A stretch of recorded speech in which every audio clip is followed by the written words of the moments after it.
Hello, everyone. Welcome to the stream. Hello, welcome. If this is your first time here, my name is Alex, also known as the Traveler of Places. And it's Tuesday, it's a weekday, it's a story day. And it's time for a new tale, which this week we shall begin. Phoenix Wright, Ace Attorney.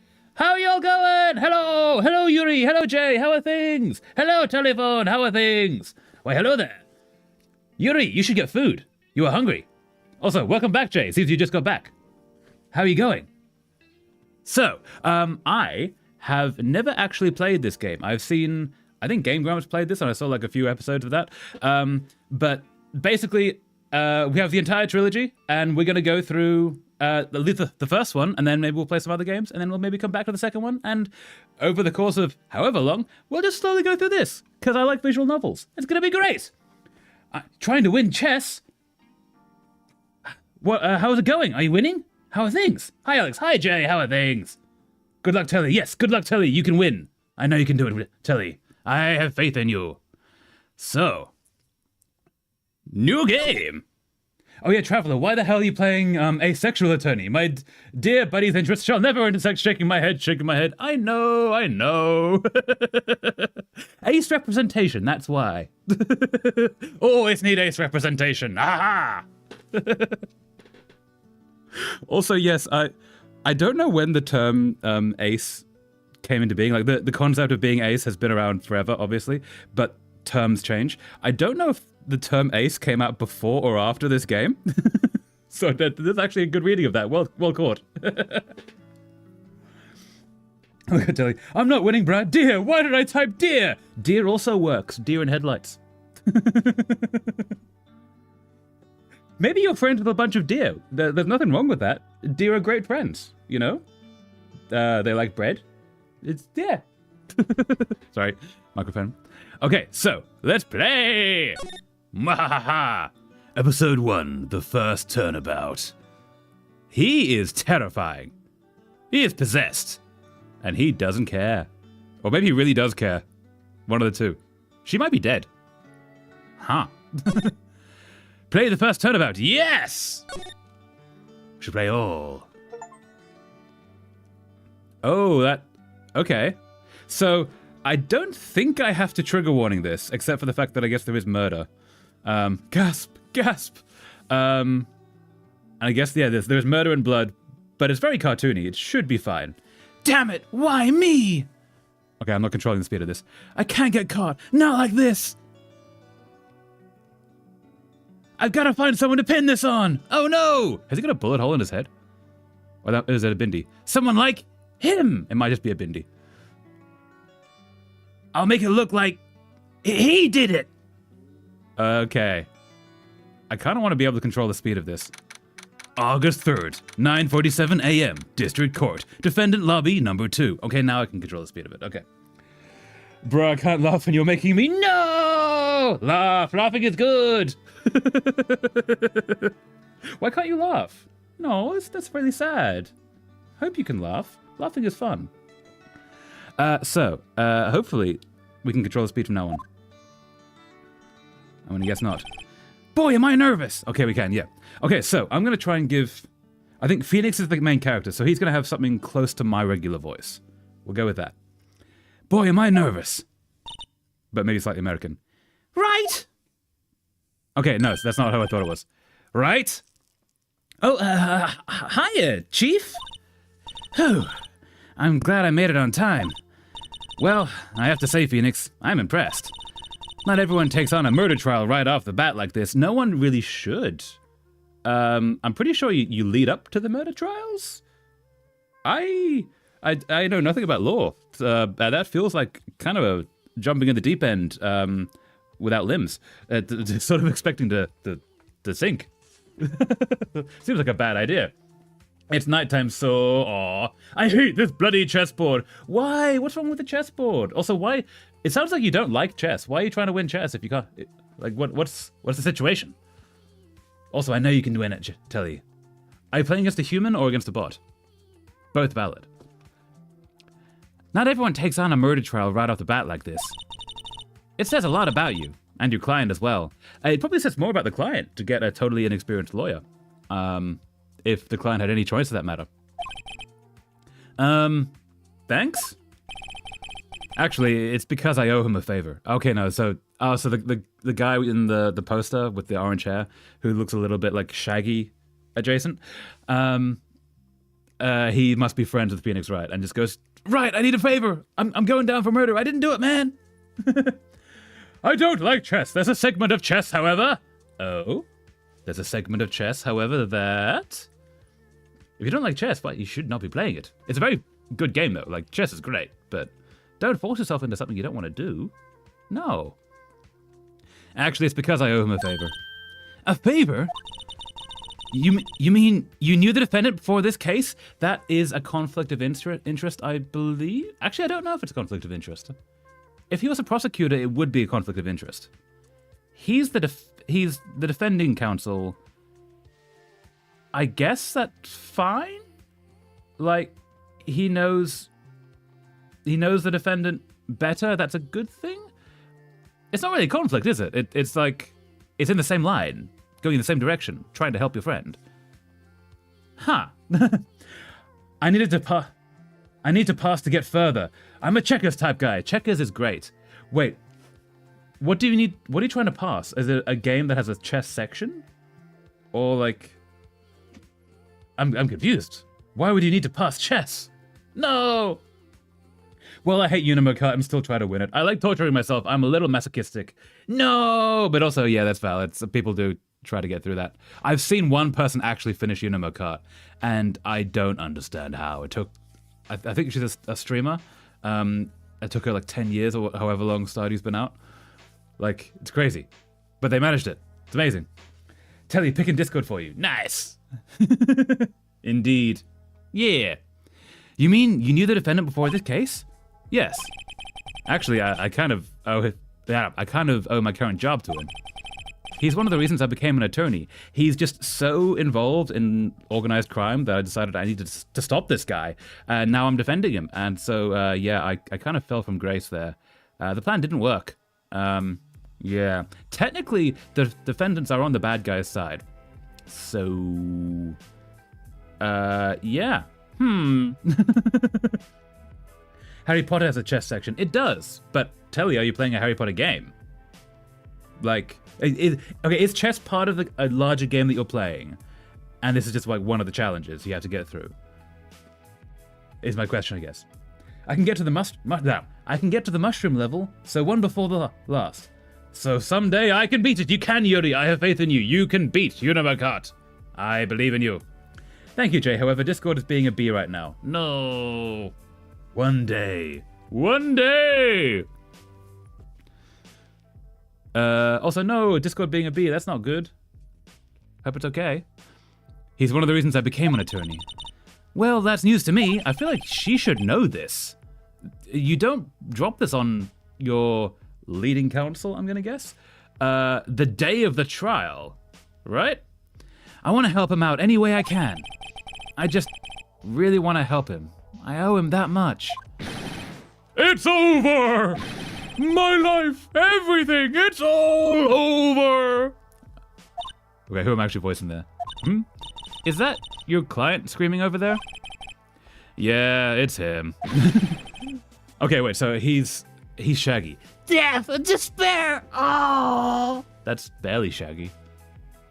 Death, despair, man! Death, despair, oh! There we go, that's better. Not that age verification stuff, is it? Ooh, yeah, that stuff's annoying. I need to get my cookies. You should get your cookies, Yuri. Cookies are great. Go get cookies. I'm gonna do it. I'm gonna die. Okay, I guess with trigger warning, suicide ideation as well. Again, this is a very cartoonish game. Like this, sorry, it should be fine. I hope it's fine. It sounds like he wants to die. Yeah. Nick! Okay, so this is Shaggy. Nick, man! Hey there, Larry. Dude, I'm so guilty. Tell them I'm guilty. You're not, though. You're specifically not. We saw the dude who did it. Actually, okay, so game mechanic idea. We saw who did the murder. So we know we're not representing the bad guy. That's a cool story point, like, to lead us into this. Maybe in later cases we don't know who the bad guy is, we don't know who did it, but in this case we actually know we're on the side of Wright, because we are Phoenix Wright. Aha! It was a bad idea. I'm cold now. No! But you have cookies. Cookies are good. Did you get the cookies? I hope you got the cookies. Tell him I'm guilty. Give me the death sentence. I ain't afraid to die. I feel like you specifically are. There's a lot of... And that's totally valid and fair, but also, you seem to be overreacting. It's kind of creepy that your eye is moving there. I'm a little concerned about that. Ah. What's wrong, Larry? Oh, it's all over. I'm finished. Finished! I bet he's gonna say, like, his girlfriend broke up with him or something like that. I can't live in a world without her. I can't. Yep. Instant.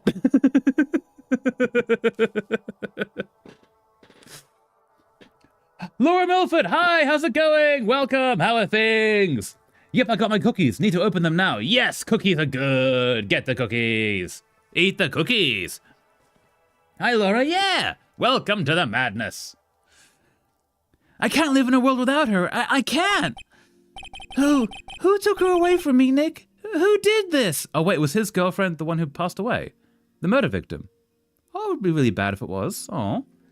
Finally! Hi, Laura, yeah. Aw. Aw, Nick, you gotta tell me, who took my baby away?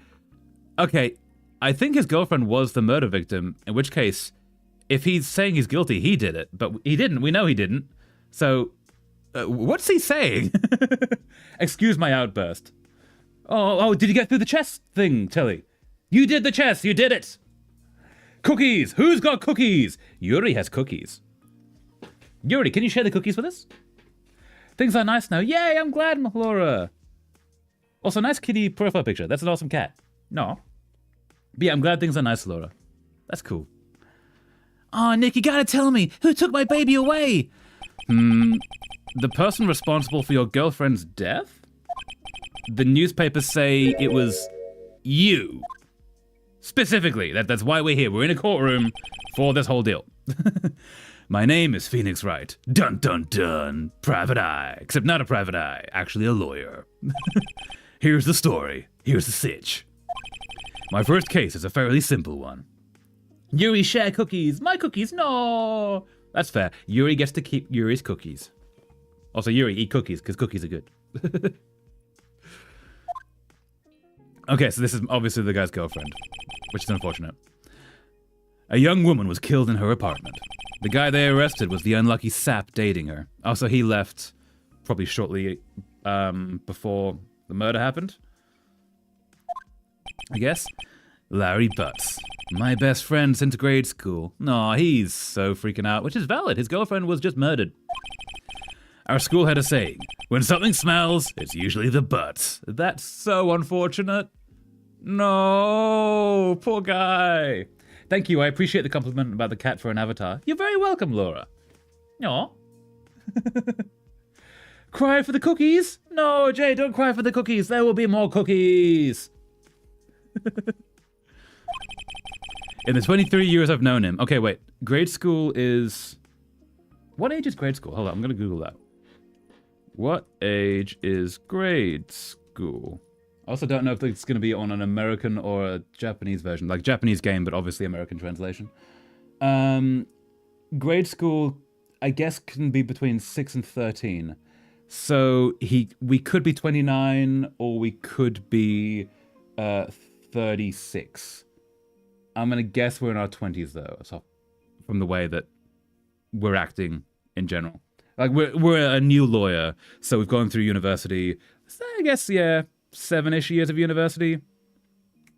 Yeah, that would work. Wait, no, 10 years university? I'm bad at maths. Anyway, yeah, so we're probably in our 20s. This looks like American. Yeah. Well, so it's obviously a Japanese game, but it's an American translation, so I don't know, like, when they say grade school, that might be pulling from the American idea of what that is, as opposed to the Japanese idea of what that is. Grade schools are for kids from 6 to 18. Thank you so much, Laura. Aha! To 18. So that includes high school then. Interesting. Okay.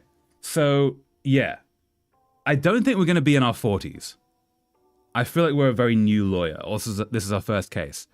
So I'm going to say we're probably like, 29? Probably like 30, right? That would make sense. In the 23 years I've known him, it's usually been true. Oh, so even his best friend thinks it's always his fault. He has a knack for getting himself in trouble. No. The art looks American style of Japanese art. It sort of looks like Japanese art doing American characters a little bit. It's sort of in the same way that Full Metal Alchemist is Japanese art doing German or Germanic. Yeah, I guess that makes sense. Although the hairstyle is quite Japanese. One thing I can say, though, it's usually not his fault. He just has terrible luck. Aw, poor guy. But I know better than anyone that he's a good guy at heart. It's just the rest of him that's the problem. That, and I owe him one, which is why I took the case. To clear his name. That's literally the only reason. He owes him a favor, you see. Yeah. Anyway, hi, I'm back. Welcome back, Telly. Were you successful in your chess quest? And that's just what I'm going to do. Dun, dun, dun. Darkness, spare. August 3rd, 10 a.m., District Court, courtroom number 2. Whoa, look at that. That's a whole courtroom. Gavel. Cool. Okay, so I think he seems sort of down here. Court is now in session for the trial of Mr. Larry Butts. Unfortunate name. I'm sorry, my friend. The prosecutor is ready, Your Honor. The defense is ready, Your Honor. Mr. Wright, this is your first trial, is it not? Yes, Your Honor. I'm a little nervous. Always. Anyway, I believe we should exile Yuri. No, why should we exile Yuri? No. That's very mean. We can't exile Yuri. Yuri's part of the crew. As are you all. I'm a little nervous. Your conduct during this trial will decide the fate of your client. That is how trials sort of work, yes. Murder is a serious charge. For your client's sake, I hope you can control your nerves. Thank you, Your Honor. That's kind of a weird thing to say in the middle of a court, like, not to put any pressure on a actual murder trial, but yeah. Mr. Wright, given the circumstances, I think we should have a test to ascertain your readiness. Okay, so the tutorial, basically. Yes, Your Honor. Oh, hands shaking, eyesight fading, I'm dying, I'm going away, no! I might be on a quest the next few days where I could change my GIC for one more local and reduced waiting list too. GIC, gender... I don't know what the other two words could be. I don't know what GIC stands for, Jay. I'm sorry. But that's cool though. If that gets you onto a local and reduced waiting list, hell yeah. Sending me bloody historically inaccurate idiocy, shaking my head! Oh no, Yuri, what did you send? No. What's going on? No! The test will consist of a few simple questions. Answer them clearly and concisely. How old are you? Are you tall enough to work in this courtroom? That was a kind of shortest, I'm sorry. If that isn't worth exiling, I do not know what is. Gender identity clinic. Oh, hell yeah, Jay. Nice! So you get onto a local and reduced waiting list so you can actually, like, get access to the treatments, which is really hard to get in the UK. So, like, hell yeah. Amazing, Jay. Congratulations. Well, hopefully you can get it, I guess, if you're questing for this. But yeah, hopefully it works. Amazing. Please state the name of the defendant in this case. The Butts, obviously. The defendant, well, that's Larry Butts, Your Honor. That's a weird question. Like, defending counsel, do you actually know the name of the person you're defending? Just want to double check that. Also, my machine needs power. Hold up. Let's get it some power. Excellent. Machine has power. Yeah. Correct. I feel like the defending counsel is far more likely to know the name of the defendant than the judge, who I'm pretty sure the judge just like sees a name on a docket and then turns up to work. Like they need to be a little impartial. Their thing is not knowing the case. Their thing is knowing the law. Meanwhile, the defense and prosecution are the ones who know the case to present to the judge. If the judge has preconceived ideas, then kind of defeats the whole purpose. I think that's how it works. I'm totally guessing. I don't know the law. Just keep your wits about you and you'll do fine. Just remember that dude's name. That's all you need to do. Just remember the dude's name. Spell it right. I like my stupid TikTok videos historically accurate. Oh, nice. Yeah. Wait, what kind of stupid TikTok videos were sent? No. Says as someone who doesn't use TikTok. Ah, also valid. The longer you can stay away from TikTok, the better. Honestly, it's very fair. Next question. What is your name? What is my name? What am I doing here? This is a murder trial. Tell me, what's the victim's name? We don't actually know that. Whew, I know this one. Glad I read the case report covered. Glad I read the case report. Yeah, glad I read the case report cover so many times. I'm glad you did too. Again, you're a lawyer. That reading the paper is sort of the whole deal. The vast majority of the deal. That and arguing what you read. Wait. Uh-oh. Yeah, we haven't been told, actually. Yuri, do you want to share with the class what the video was? Oh, no. Yuri doesn't have to if they don't want to. We're not going to bully Yuri, okay? We be nice to Yuri. And to everyone else. Wait, uh-oh. No, wait, I forgot. I'm drawing a total blank here. Phoenix, are you absolutely sure you're up to this? Yeah, at this point, honestly, that's a very valid question. You don't even know the victim's name? Yeah, honestly. No, sorry. What is it, this TikTok you on about? Your phone comes with a built-in clock. That's also very true. Yeah, I mean, phone does come with a built-in clock. That's what TikTok is, right? No, thank you. Thought so, yeah. We be nice to each other, okay? No picking on each other. I too would be ashamed of such historical inaccuracy. What historical inaccuracy? Was it about the bards? What happened? Spreading lies and misinformation! Oh no! You don't even know the victim's name? Oh, the victim. Of course I know the victim's name. It's probably written on the piece of paper in front of you. Honestly. I just forgot temporarily. I think I feel a migraine coming on. Look, the victim's name is listed in the court record. Just press tab to check it any time, okay? Remember to check it often. Do it for me, please. I'm begging you. Okay, so if I do this. Aha! It was about the bards indeed. What did they do? What did they do now? Coffee. Attorney's badge. No one would believe I was a defense attorney if I didn't carry this. I wonder if that's a thing that Japanese lawyers have to have, is an actual, like, police-style badge. I feel like usually either you would have maybe, like, an ID, which this does not have your picture on it. Anyone could use this. Or maybe, like... No, you would have an ID. Yeah, you have to, like, sign in. So you would have an ID. This is a very... Hold up, wait. Do Japanese lawyers need an attorney's badge? Let's see. Oh, hey, it's a real thing. Okay. It's called a kisho, which a lapel pin that signifies their professional status. Huh. Wow.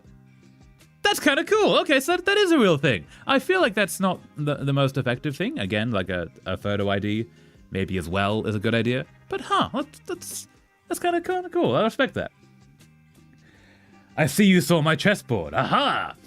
It was very inaccurate retelling of the relations between the bards, spreading common fandom misconceptions. No. Well, I can share some scenes from a comic I read yesterday. Yeah? What's the comic? Share the comic, yeah! Can't believe my student would share such things. Is Yuri becoming your student telephone? Is that the way of this? Oh? Okay, so that's called the Kisho, which I'm probably mispronouncing, but still. Cindy's autopsy report. So Cindy is the one who passed away.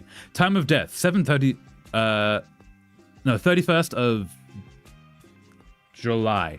Yes, maths. 4 to 5 p.m. Cause of death, loss of blood due to blunt trauma. Okay, so Cindy, I guess, is the only name we have. Not... Okay, cool. What? Yes, Yuri, have you accidentally become Telly's student? Nuh-uh. Why, yes, of course, Yuri. Who wrote that? I can't pronounce that. I'm so sorry.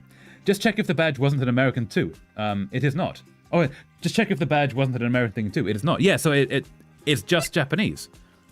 Which, yeah, that's kind of cool. Sorry, I keep hitting the microphone. I'm so sorry about that. The comic is authors OC X Harvey. Ooh, yeah, share that. Put that in the Discord. That'd be cool. I'm Peggy. Remember to check it off and tour for me. I'm begging you. Mr. Wright, who is the victim in this case? Mia Fey is my co-counsel. Cinder Block is a piece of stone. Cindy Stone is technically also a piece of stone, now that I think about it. The victim's name is Cindy Stone. Mm-hmm. Correct. Again, weird kind of quiz. Telly, nuh-uh. Aw. Now tell me, what was the cause of death? She died because she was... hit with a blunt object. I am the victim. No, Telly, no. She was struck once by a blunt object. Mm-hmm. Correct. Such a weird thing to do to counsel. You've answered all my questions. I see no reason we shouldn't proceed. You have answered me my questions 3. Therefore pass ye shall be. Copy. You seem much more relaxed, Mr. Wright. Good for you. Thank you, Your Honor. Because I don't feel relaxed, that's for sure. Well then, first, a question for the prosecution. Mr. Payne? Yes, Your Honor. As Mr. Wright just told us, the victim was struck with a blunt object. Would you explain to the court just what that object was? The murder weapon was a statue of the Thinker. It was found lying on the floor next to the victim. I see. The court accepts it into evidence. The statue added to the court record. A statue in the shape of the Thinker. It's rather heavy. Right. Be sure to pay attention to any evidence added during the trial. That evidence is the only ammunition you have in court. I mean, you also have, like, testimony and... yeah, actually, no, evidence is the main ammunition. That's fair. That's actually true. I guess. Riddle me this. I am evil, bisexual, and a cheater. Who am I? Yuri, answer this. Ooh. Evil, bisexual, and a cheater. The Joker? Perhaps? Jafar from Aladdin? Use tab to check the court record frequently. Telly daj mi spokoj. No. Hope you're being nice to each other. I suspect you're not. No. Use tab to check the court record frequently. So that's where all the things go. Fantastic. Cool. Gavel! Mr. Payne, the prosecution may call its first witness. The Joker? I mean, from what I know, maybe. He's very, like, queer-coded. A lot of the villains are, like, flamboyant because they're queer-coded. So, like, yeah. Actually, I don't know if he cheats on Harley. He just cheats in general. So that's sort of a stretching of the term cheater. Scenes from Comic Shed. Amazing! I'll look at that after the stream. Yeah! Mr. Payne, the prosecution may call its first witness. The prosecution calls the defendant, Mr. Butts, to the stand. I'm pretty sure they're allowed to not be called, because they might perjure themselves. Perjure is not the right word. But yeah, I feel like there's a thing where they're allowed to choose to be on the stand or not. Like the defense can choose that. Chief, what do I do now? Pay attention. You don't want to miss any information that might help your client's case. You'll get your chance to respond to the prosecution later, so be ready. Let's just hope he does that. Let's just hope he doesn't say anything unfortunate. Yeah, so usually my understanding, again, not a lawyer, you would sit down with the client beforehand, you would prep them if they're going to go on the stand, but you can choose to not have them on the stand. Is my understanding? That might be totally false. As a total guess. But, yeah. You definitely don't do it with no prep work. Uh-oh, Larry gets excited easily. This could be bad. Hey, everyone. Ahem. Mr. Butts, is it not true that the victim had recently dumped you? Hey, watch it, buddy! We were great together. We were Romeo and Juliet. They died. Cleopatra and Mark Antony also died, didn't they? Yep. Didn't they all die? I wasn't dumped. She just wasn't taking my phone calls or seeing me. Ever. Oh, dude. No. Were you being creepy about it? Because you were there. Why were you there? I feel like I should finish my Elliot X Harvey one-shot soon. You should definitely do that, Yuri. You can do it. I have faith in you. Finish the one-shot. What's it to you anyway? Again, we're in a courtroom. She's dead. That's kind of evident. Mr. Butts, what? Yeah. Mr. Butts, what you described is generally what we mean by dumped. In fact, she had completely abandoned you and was seeing other men. Hey, calm down, my dude. She had just returned from overseas with one of them, the day before the murder. What do you mean, one of them? Lies, all of it, lies! I don't believe a word of it! Your Honor, the victim's passport. According to this, she was in Paris until the day before she died. Passport added to the court record. But after today, I'm at a loss of words. No! Why? What's happened? Pain in the butts. Yep. Absolutely. Passport. The victim apparently arrived home from Paris on the 30th of July, the day before the murder. See, that's American. Though that might also be Japanese, because America had a huge influence on Japan for various war-related reasons. I'm not sure. Indeed. She appears to have returned the day before the murder. That it would be weird if she returned the day after the murder. Just a thought. Dude, no way. The victim was a model, but did not have a large income. It appears she had several sugar daddies. Yeah, dude. Daddies? Sugar? Yes, older men who gave her money and gifts. She took their money and used it to support her lifestyle. Dude! We can clearly see what kind of woman this Miss Stone was. My dude, I don't like you. You're not being good. You mean misogynist as hell. I don't like you. Tell me, Mr. Butts, what do you think of her now? Right. I don't think you want him to answer that question. Yeah, also, that's not really helping the case in any way. Like in either direction. That's just being mean. Get away from her! Get a job! No! I wrote an essay today, 404 words, so it's a lot for me writing an essay. Yeah, well done, Yuri. Hell yeah. You did the thing. You wrote the essay. Well done. Yeah, Larry has a way of running his mouth in all the wrong directions. Should I... I feel like we should stop him from answering because that's not a question that helps the case. My client had no idea the victim was seeing other men. There's a word... Okay, there's one word this character is known for that you're meant to say beforehand. Is he going to say? That question is irrelevant to this case. Again, you're missing... There's a whole word. You say the word. You know the word. I'm not going to say the word until he says it. Oof. Dude, Nick, what do you mean irrelevant? That cheating she-dog? Oh, my dude, no, come on. No, you don't get to be misogynist. You're meant to be one of the good guys. I'm gonna die. I'm just gonna drop dead. Yeah, and when I meet her in the afterlife, I'm gonna get to the bottom of this. Dude, stop. Gavel, gavel. Let's continue with the trial, shall we? Yes, maybe. Maybe stop the misogyny. Your next essay should be about the historically accurate... That person.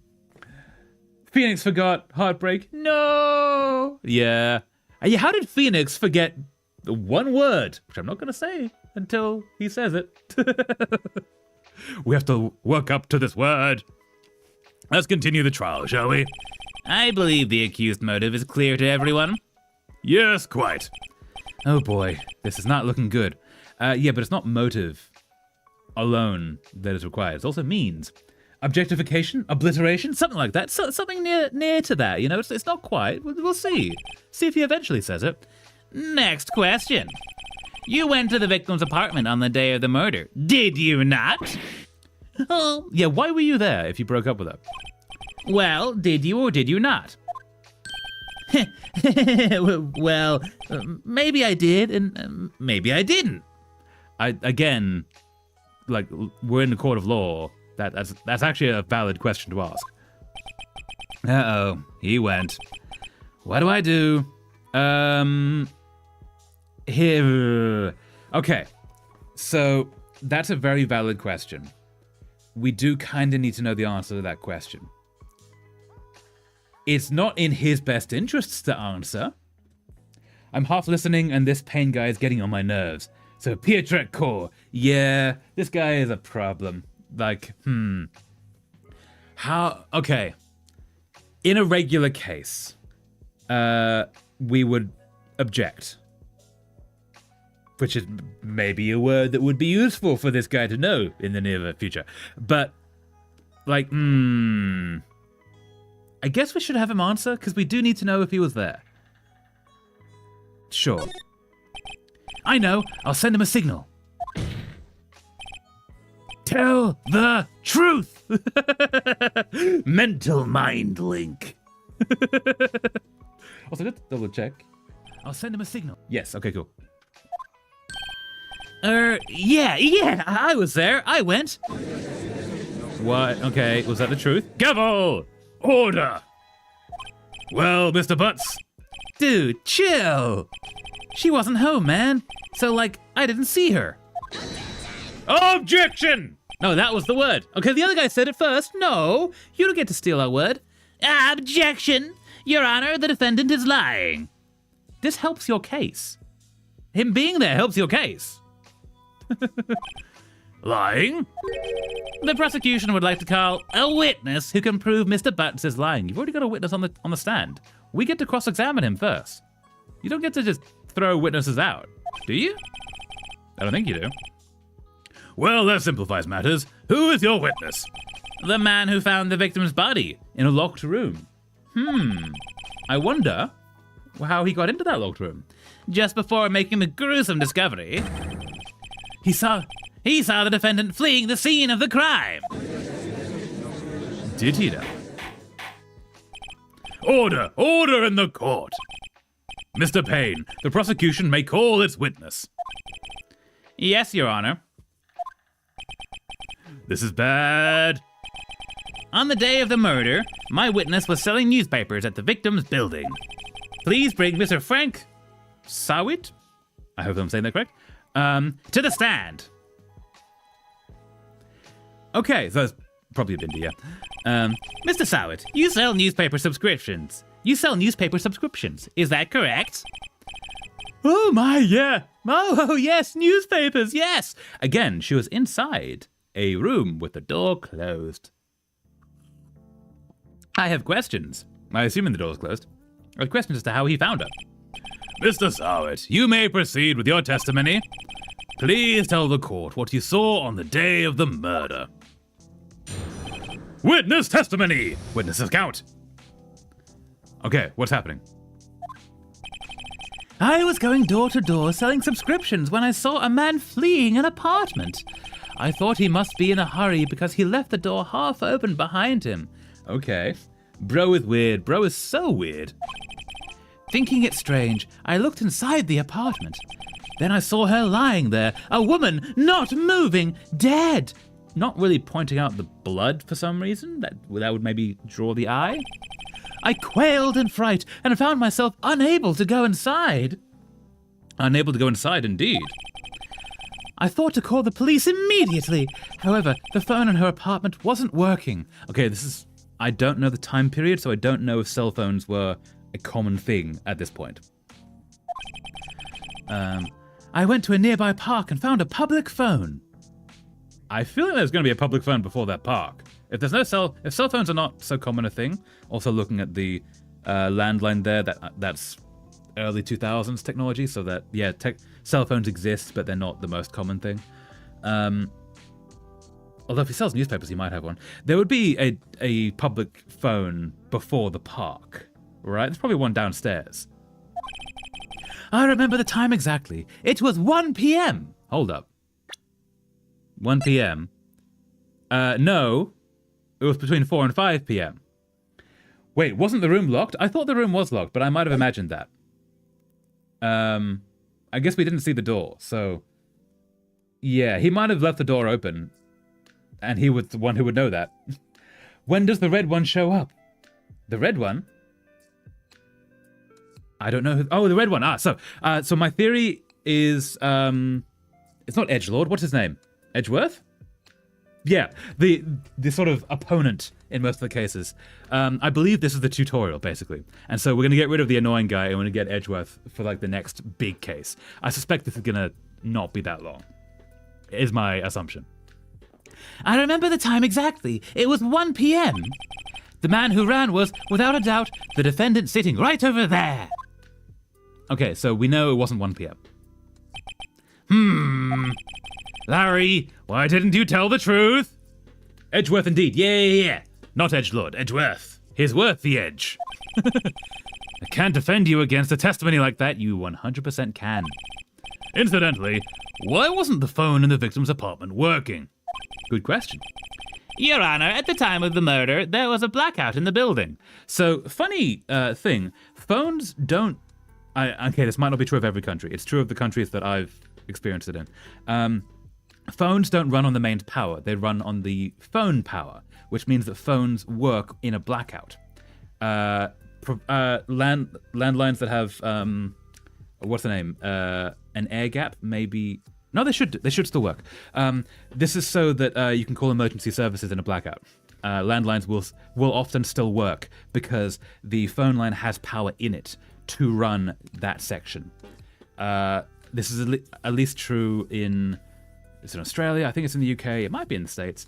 I visited a power plant once and they explained this all to us. It was really cool, actually. It's a really cool system where you can actually you can call an ambulance in a blackout because the phones still work. It's kind of awesome. Menlikes or whatever his name is. Edgeworth Menlikes? Wait, I actually don't know if that's not his name or not. This game has amazing names, and he might actually be called Edgeworth Menlikes. For all I know. Your Honor, at the time of the murder, there was a blackout in the building. Aren't phones supposed to work during a blackout? Hell yeah! See, he knows! Yes, Your Honor.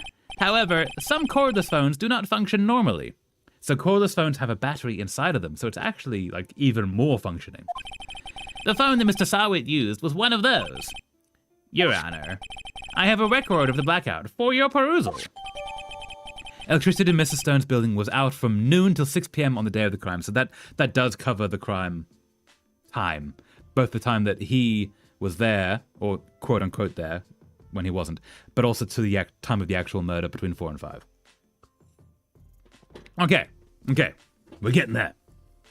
Blackout record added to the court record. Now, Mr. Wright. Yes, Your Honor. You may begin your cross-examination. Aha! Cross-examination, Your Honor? All right, Wright, this is it. The real deal. What exactly am I supposed to do? Why, you expose lies in the testimony the witness just gave you. Lies? What? He was lying? Yes, of course he was. Otherwise, your buddy did a murder. Yeah. Your client is innocent, right? Then that witness must have lied in his testimony. Or is your client really guilty? How do I prove he's not? Wow, he's really new at this. You hold the key. It's in the evidence. Compare the witness's testimony to the evidence at hand. So that the time that he was there. The time the body was found. There's bound to be a contradiction in there. First, find contradictions between the court record and the witness's testimony. Then, once you found the contradicting evidence, present it and rub it in the witness's face. Have glory in that moment. Yeah, show them up. Yeah. How is he supposed to examine a cross if there's none in the room? None in the courtroom? What's a good question? How do you examine a cross that isn't there? Wouldn't it be great if cross-examination was just, look at this cross. That's a cool cross. That is a cool cross. I've examined this cross. Anyway, back to the murder trial. Okay. Yeah, she was a little bit too rubbing into their face about that. Open the court record with tab and point out the contradictions in the testimony. Okay, so we do that. And we go to you. So how do we use this? Okay, or do we go to the next screen? Cross-examination! Witness's account. Okay, so we do go over to when he found the body. Yeah. I go into the door selling subscriptions when I saw a man fleeing an apartment. I thought he must be in a hurry because he left the door half open behind him. Thinking it strange, I looked inside the apartment. Then I saw her lying there, a woman, not moving, dead! I quailed in fright and found myself unable to go inside. I thought to call the police immediately. He got a keyboard in the courtroom? So unprofessional. I know, so unprofessional. Actually, yeah, he has a tab key in the courtroom. So weird. The phone in her apartment wasn't working. I went to a nearby park and found a public phone. I remember the time exactly. It was 1 p.m. There we go. Do-do-do-do-do. You. How do I use you? Nope. The minute was standing right there. That's all of it. Okay, so we have to go through the whole thing. There must be a contradiction in there somewhere. Examine the court record with tab. If something strikes you as being suspicious. Okay. Can I? I'm trying. I'm really trying. Then find the evidence that contradicts his testimony and present it to the court. Okay, now can I do that? Okay. Fleeing the apartment. We go to 1 p.m. Also, is my music playing? Yes, it is. Cool. I went to the nearby park and found a public phone. It was 1 p.m. That's what we need to use. How do I? Interesting. How? Okay, wait. What are the controls? Hold up. Textbooks. Interesting. How do I actually use this? Yes. It was 1 p.m. That's the one. And we go to tab, and we see this. That's not okay. Tab again. Nope, that's not it. How do I? Interesting. Oh, hello. Present E. Okay, sorry, that's very small for me to see. Objection! There we go. Objection! That's his word. It took him this long to say the word. You found the body at 1 p.m. You're sure? Yes, it was 1 p.m. for certain. Dun dun. Frankly, I find that hard to believe. Your statement directly contradicts the autopsy report. The autopsy notes the time of death at some time after 4 p.m. There was nobody to, no body to find at 1 p.m. How do you explain this 3-hour gap?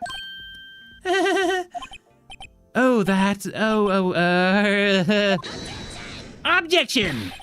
This is trivial. The witness merely forgot the time. No, that's really not trivial. That's like the most important thing possible. No. After his testimony, I find that hard to believe. He said he remembered exactly. It wasn't like, I think it was 1 p.m. It was, I remember exactly. It was 1 p.m. Mr. Sarwit, why were you so certain that you found the body at 1 p.m.? Gee, that's a really good question. Great job, Wright. Way to put him on the spot. That's all you have to do. Point out the contradictions. Lies always beget more lies. See through one, and their whole story falls apart. Okay, so... Wait, I remember now. Would you care to give your testimony again? Yeah, I don't think you're allowed to do that. You've just perjured yourself. Assuming that perjuring means you're lying on the stand. Witness testimony, the time of discovery. You see, when I found the body, I heard the time. There was a voice saying the time. It was probably coming from the television. See, if you had said that, you could have used that. You could have said, oh yeah, I heard the TV saying it was 1 p.m. That's how I know the time was. If you're just saying I know it exactly, then you're lying. Oh, but it was 3 hours off, wasn't it? I guess the victim must have been watching a video of a taped program. Except it's a blackout. It's a blackout. There's no TV running. That's why I thought it was 1 p.m. Terribly sorry about the misunderstanding. Except... I see. You heard a voice saying the time on a taped program. Mr. Wright, you may cross-examine the witness. Right. You know what to do. I've got this one. Okay. Cross-examination! Time of discovery. So, found the body, I heard the time. A voice saying the time, it was probably coming from the television. That's the one we want. Electricity was off. Present. Objection! Hold it right there. The prosecution has said there was a blackout at the time of the discovery. And this record proves it from the prosecution, huh? Mia got this grown child next to her shaking my head. Yeah, basically. Like, yeah, I feel like maybe this is almost like bring your kid to work day. Like maybe he's still in college learning this stuff and she brought him along. But yeah. Objection! Objection! He's finally saying the word. The witness is a fraud. Actually, yeah, I think you can do that. Like, he's lied twice on the stand. That should be enough to be held in contempt, let alone, like, be the murderer. And this record proves it. You couldn't have heard a television or a video.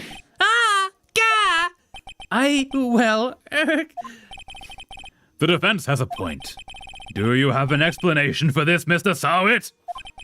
No, I really hope I'm saying that name correctly. So sorry if I'm not. No, I find it quite puzzling myself.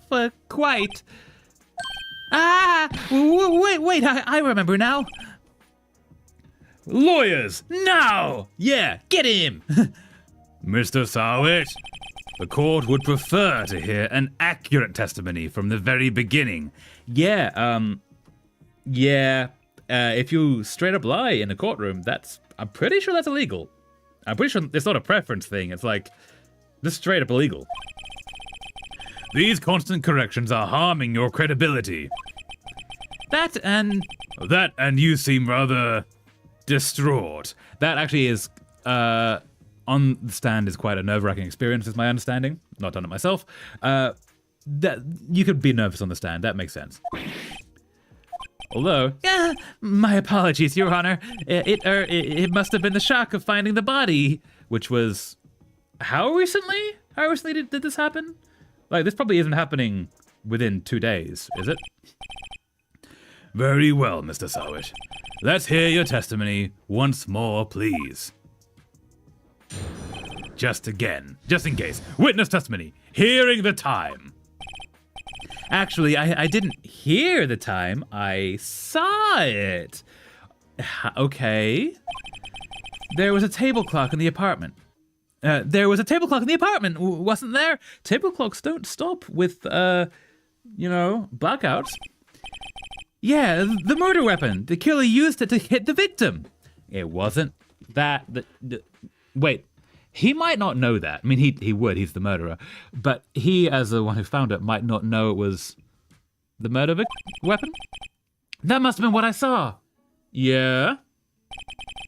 You saw a clock. I guess that would explain it. The defense may cross-examine the witness. Gladly. Dun dun dun. Cross-examination, hearing the time. This is kind of fun. I like this. Actually, I didn't hear the time. I saw it. There was a table clock in the apartment, wasn't there? Yeah, the murder weapon. The killer used it to... to hit the victim. That was not the murder weapon, doo-dah, doo-dah. That was not the murder weapon, all the doo-dah-day. We've already said that earlier in this. Like, it's known in the courtroom that what the murder weapon was. Wait just a moment. Dun-dun. The murder weapon wasn't a clock. It was this statue. We said that 10 minutes ago. Now, how is this supposed to be a clock? Oh, wait. It is a clock, isn't it? Huh. Why? You with your objections and your evidence. Just who do you think you are? The defense? I'm getting tired of this guy. Yeah. Just answer the question, Mr. Sowett. Hey, I saw it there, okay? That's a clock. I think it actually is a clock. I think we might be wrong on this. Your Honor, if I may. Yes, Mr. Payne? As the witness stated, this statue is indeed a clock. The neck is a switch. You just tilt it and it says the time out loud. As it doesn't look like a clock, I submitted it as a statue. My apologies. Okay, so you're, like, actively giving false information to the courtroom. Like, this is on you, partially. I see. So the murder weapon was a table clock, after all. Well, Mr. Wright, it appears the witness's testimony was correct. This is a clock. Do you have any problems with this testimony now? Yes. The switch wasn't on. Your Honor, there is a gaping hole in the witness's testimony. The only way he could have known the weapon was a clock is to hold it in his hand. Yet the witness testified that he never entered the apartment. Clearly a contradiction. Indeed. The witness knew it was a clock because he went into the apartment. Yeah. You're lying. You were inside the apartment on the day of the murder. Ah! Oh yeah? Prove it. Prove I went in there. Dun dun. I'll do better than that. I can prove you were the one who killed her. That's a huge leap. Like, that is a huge leap to make. I mean, it's not a wrong leap. We know it's correct, but that's a huge leap. You struck her with a clock, and the shock of the blow triggered the clock's voice. That was the sound you heard. Dun dun dun dun. Gavel! Order in the court. Also, it's really interesting. There's a filmmaking thing called crossing the line, where you're not meant to flip the camera around 180 degrees. You're meant to keep people roughly on the same sides. But every time we pull back, the prosecution is over here. We, as the defense, are over here, with the judge in the middle. Whenever we go close to ourselves, order in the court. Intriguing. Please continue, Mr. Wright. We're on the other side. It's a little confusing, but it works. But it's not a problem. But it's really interesting that they totally just ignore that rule. Yes, Your Honor. Dun dun dun! Mr. Sowett, the sound must have left quite an impression on you. Understandable, since the murder weapon spoke just as you hit the victim. That voice was burned into your mind. That's why you were so certain about the time. Objection! What's the meaning of this? This is all baseless conjecture. So, this guy's a witness. He's not on trial, which means that he can be accused, and so my understanding of the law, I don't know how correct this is. He can be accused with a lot of evidence against him, providing doubt in our defendant, thus getting the defendant off. That doesn't necessarily mean that the guy we're accusing goes to prison. I don't know how true that is. They can teleport. They can! Back and forth. Maha! This is all baseless conjecture. Baseless? Just look at the witness's face! Grah. I mean, he's being accused of murder. He's going to have a not great reaction to that. Would the witness care to elaborate? Why is your face? Did you strike the victim with a clock? That day, I never. If you said no, you could lie at this point. You've been lying the rest of the time. There's nothing stopping you now. Look, the clock, I heard, no, I saw. Wah, I'm wearing a toupee. Why would you do that? Shut up. I hate you. It was him, I tell you. I saw him. He killed her, and he should burn! Burn! Give him death! What is he doing here? Why is he stripping? You see, he flipped around. Gavel! Order! Order in the court, I say. Can I have that toupee? It was quite good. Yep. Your Honor, a moment, please. Can I have that toupee? It could fill over me as well. There isn't a shred of evidence supporting the defense's claims. Mr. Wright, Your Honor? you claim the sound the witness heard came from the clock. Do you have any evidence? The whole case is riding on this. I'd better think it through carefully. You know, as a thought, fingerprints, DNA, maybe checking to see if he was inside the room on a DNA level could also be a method, or anything like that at all. Interesting. I like this game. This is really fun. I like this. I really like playing visual novels. The problem is they're all really long. I'm tempted to play Steins Gate at some point, but it's like 30 or 40 hours long. This is broken up into different games, so it's like together I think this is like 80 hours, but there's between 3 games, so we can do one and then do other stuff, come back. But they're really good. I like visual novels. They're great. Everyone's so damn bald. Oh, Yuri, I'm sure you'd like this game. You'd have plentiful fan content to swim in. Oh, yes. Those of you who are fond of the fan content, this game is not lacking, is my understanding. This is somewhat of a crowd favorite. In so many ways. Wait till you see Edgeworth. Sounds great. Yeah, Yuri, I think you might like Edgeworth when we get to see him. Go away. The whole case is riding on this. I better think it through carefully. Your Honor, the sound Mr. Sowett heard was definitely the clock. In fact, a fact which is clear if you simply examine the clock's batteries, ask the neighbors, try sounding the clock. Stuff right up your alley. Yep, sounds great. Yeah. Okay, so, I'm gonna say the solution is gonna be holding the clock and shaking it, and that's gonna make a sound. However, I'm gonna guess the batteries are not in there. So, maybe try sounding the clock?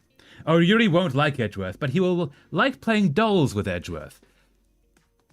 So I need to not fall asleep. Maybe, Yuri.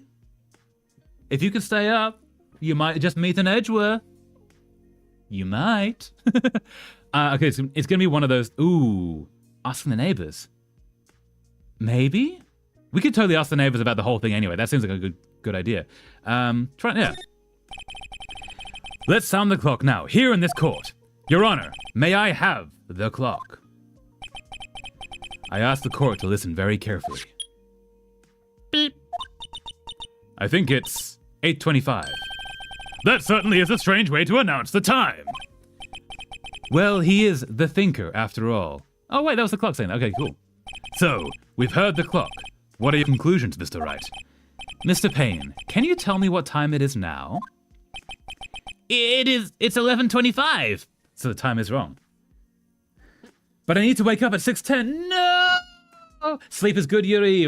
Remember to sleep. But also, like, if you do want to see later on, this all gets recorded into a video. You can watch it later. You don't have to watch it right now. Though we do like it when you're here right now, like chatting and great. It's really fun. But also, sleep is good. If you want to see the Edgeworth, it is going to be recorded. Fear not. Also, I assume we're going to get to Edgeworth in this stream, but we might not. I assume we do. It depends how long this case takes. It's 11:25. Back! As you can see, this clock is clearly 3 hours slow. Precisely the discrepancy between what Mr. Sowett heard and the actual time of death. So, Mr. Sowett, try to talk your way out of this one. Copy. Ha! You forgot one thing. Uh-oh. Sorry. Uh-oh. What's he talking about now? While it may seem like that clock is running 3 hours slow, it proves nothing! How do you know it was running 3 hours slow on the day of the murder? What? If you can't prove that, you don't have a case! I mean, everything is just kind of circumstantial at the moment anyway. So we don't need a tight case for that. We have enough of a case to investigate you because you're being suspicious. Yo, Nicey T, welcome back. How's it going? How are things? He's right. How am I going to prove that? I feel like there's other evidence you could maybe get, like ask the neighbors. Damn it, I was so close. Mr. Wright, it seems you lack the critical evidence to support your claim. I mean, you have enough to go gather more evidence, possibly. Yes, Your Honor. This means I cannot let you indict the witness. Unfortunately. Good, I'm getting Pokemon on a PlayStation. Pokemon on a PlayStation? Can you do that? What Pokemon game is on a PlayStation? That's awesome. God, stuff this guy with feathers. Yes, tar and feather him now! That is how the justice system works. Actually, it might in this game, honestly. Might be in trouble, but it might get in trouble, but it's fine. Yeah, what kind of Pokemon can work on a PlayStation? I'm not aware of that. Is it like a hack you can get through? That's awesome. This ends the cross-examination of Mr. Frank Sowit. I feel like maybe it's worth looking into a little bit more. I come all the way down here to testify, and look what happens. Yeah, you done did a murder, my dude. That's what happens. It's a PS Vita. Ooh, cool. Those were awesome. I wish they took off more than they did. That's a really cool generation of gaming consoles. You treat me like a criminal! A criminal! You lawyers are all slime. You're not really winning any friends here, my dude. Grr, I almost had him. I mean, you literally did have him. It's one little thing that could be worked through. Oh, that's where his badge is. I didn't realize that. That's cool. I almost had him. Sorry, Larry. I failed you. Again, the trial is not over. You have introduced a plausible, what's the word? In order to find someone guilty, it must be beyond a shadow of a doubt. You have introduced plenty of doubt into whether it was Larry or not. You've basically succeeded. There's nothing I can do about it now. There's plenty you can do about it now. There's so much you can do about it now. Not so fast, Mr. Sowit. Yeah? Dun dun dun! Chief. Listen up, Wright. Don't throw this one away. Not like this. Think. But Chief, it's over. It's really not. You found one little problem and you're just denying the chance to fight it. I can't prove the clock was slow the day of the murder. Nobody can prove that. Well, yes, but that doesn't mean you can't still win. Try thinking out of the box. There's literally anything you could do at this point. Don't waste time doubting the facts. Assume the clock was 3 hours slow, and think through it. Ask yourself, why was the clock 3 hours slow? Figure out the reason, and you'll have your proof. That's a roundabout way of doing it, but sure. Right? Can you think of a reason as to why the clock would be 3 hours slow? Yes, she was in Paris. Basically. Wait! Maybe I can prove it. You must have evidence somewhere that can prove it, right? We do, the passport. Find it and let them have it. I would like to say that I don't think the thinker is from Paris. I think it's from Italy. I think it's a Renaissance artwork. I am gonna Google that. Where is the thinker from? Where is the thinker statue from? Oh no, it is from Paris. It's from Musée Rodin. Huh. Did not know that.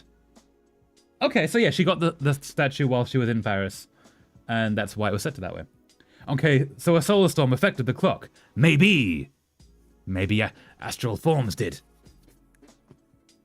But yeah, find it and let them have it. So the passport is the reason, because she got back from Paris the day before and didn't change it. Is Paris only 3 hours from Japan? No. Wait. No, there's no way that Japan... Where are we meant to be? What's the time difference between Tokyo and Paris.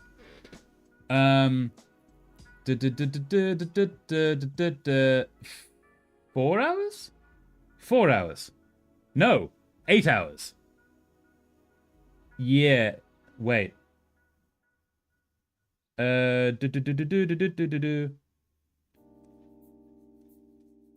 What? Google, please play nice. Yeah, 8 hours. So that it's an 8-hour difference. Where were we meant to be that we're 3 hours from Paris? This makes no sense. Well, Mr. Wright, you said the clock was already running slow the day of the murder. Have you found evidence to support this claim? Of course. There is a piece of evidence in the court record that can prove my claim beyond a doubt. There definitely is. I don't know what it is, but it's definitely there somewhere. Give me 2 seconds while I just have a quick look. Ha! Tough words. Let's see you pull this one off.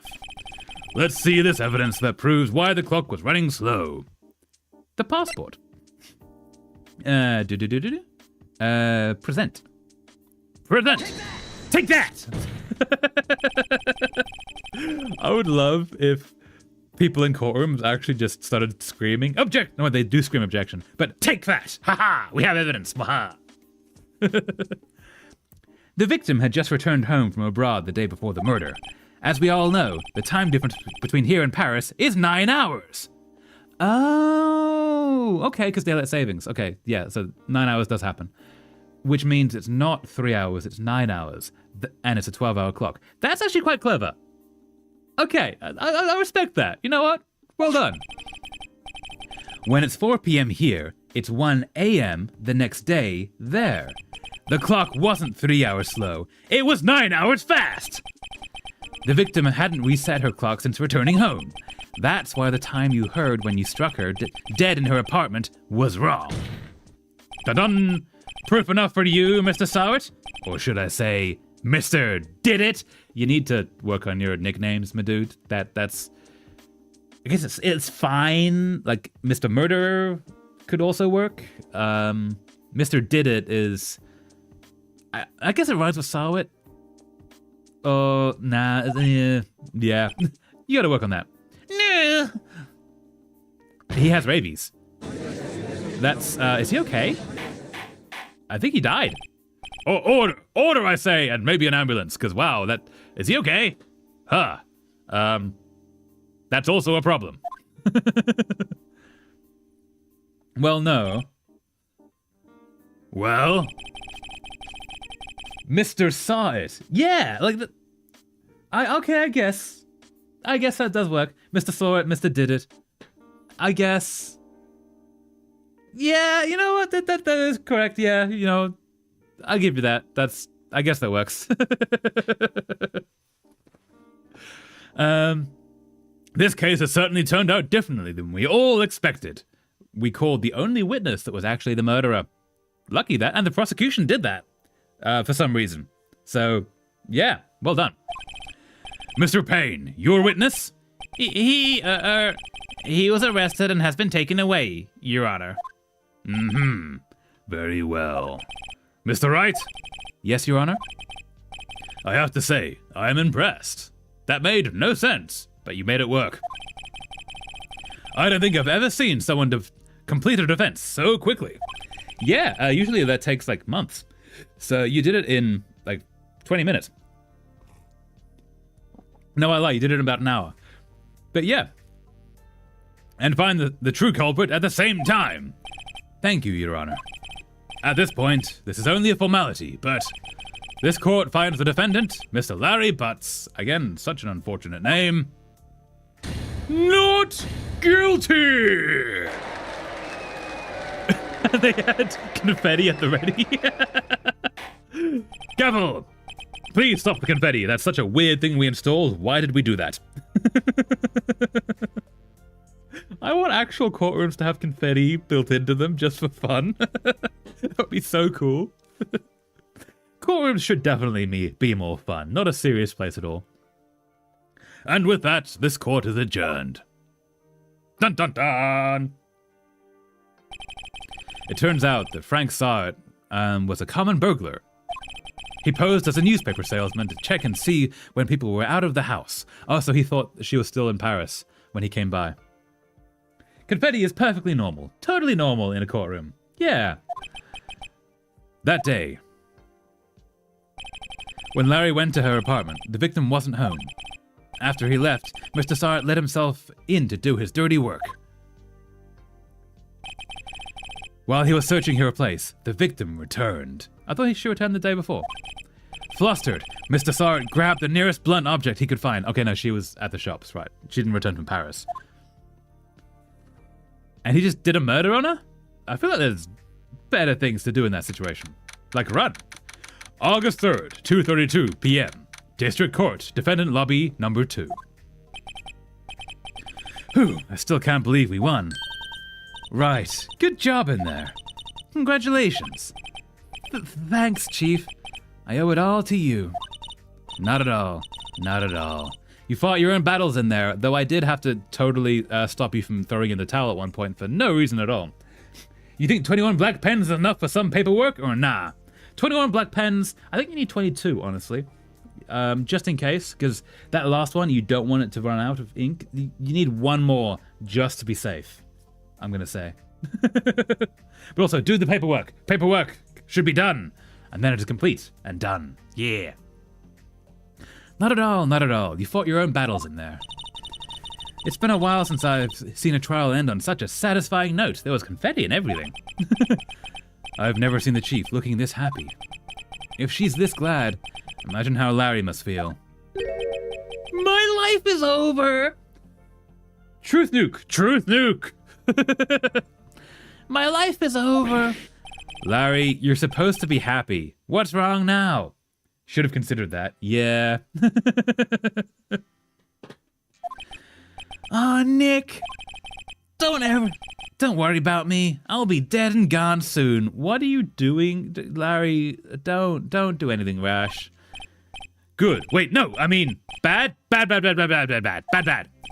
Larry, you're innocent. The case is closed. But my Cindy Windy's gone, man. Gone forever. I feel like, yeah, I mean, yeah, that is true. Larry, she was a... Nah, never mind. I mean, no, don't speak ill of the dead, man. Come on, be nice. Congratulations, Harry. Harry?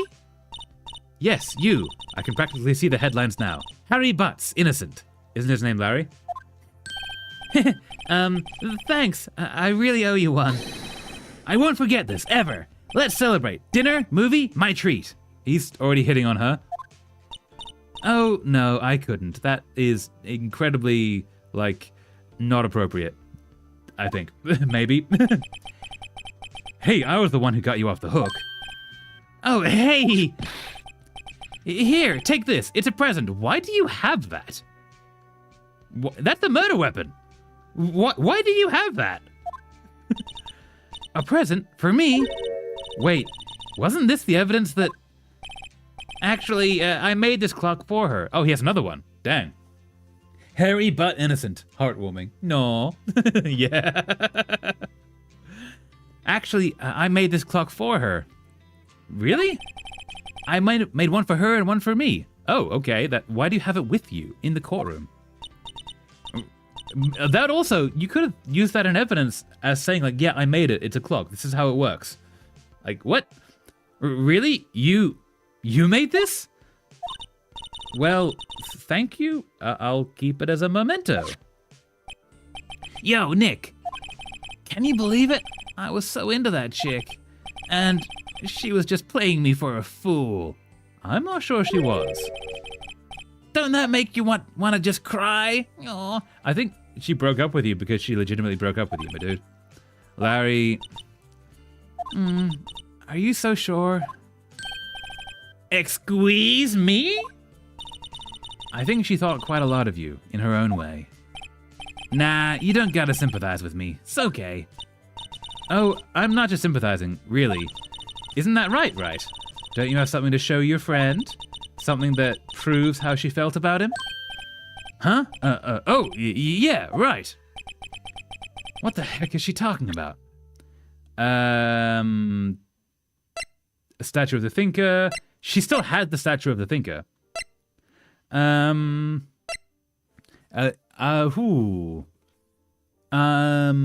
a good question that is. What do we have?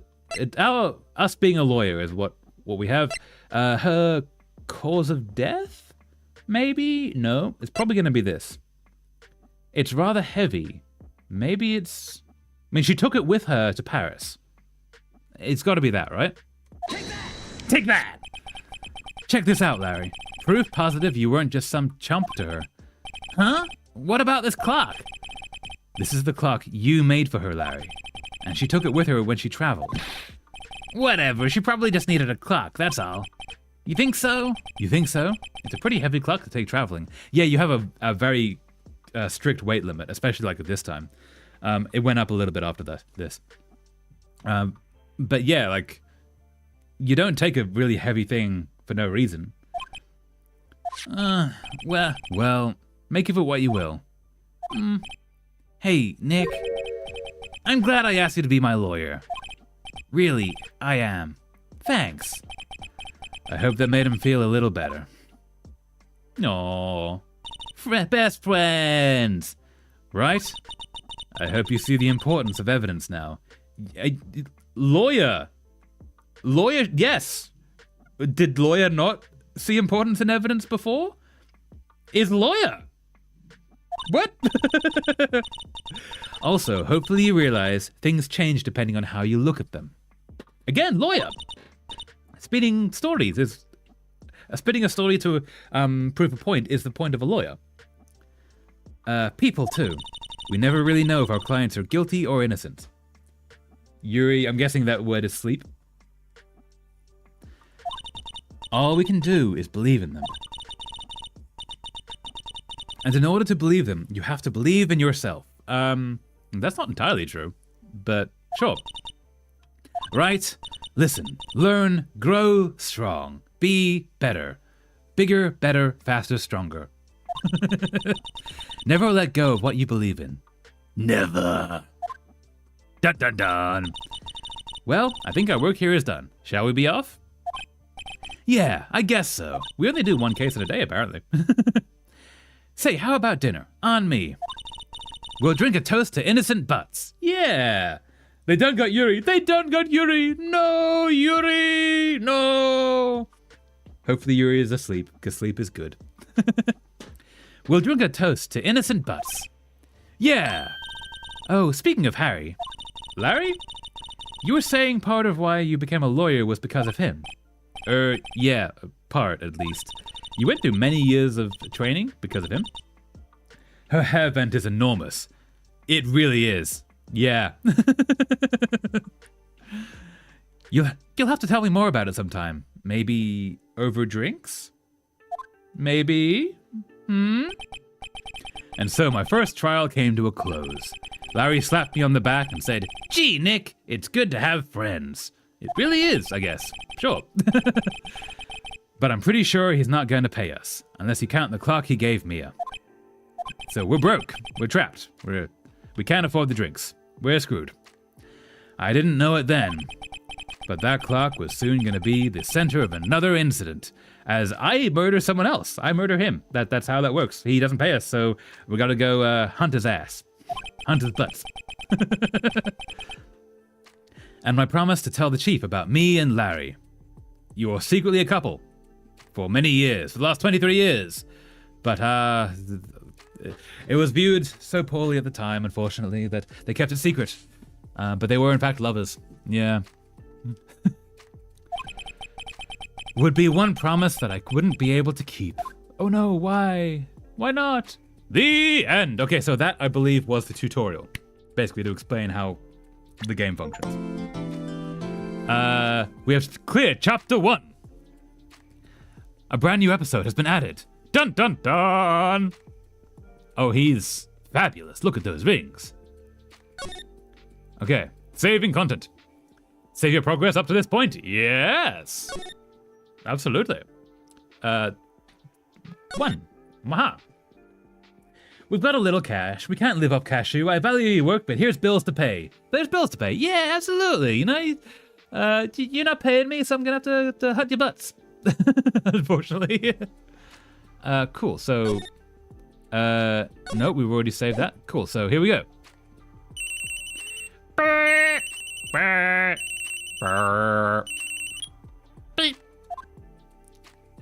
Hello, this is Maya.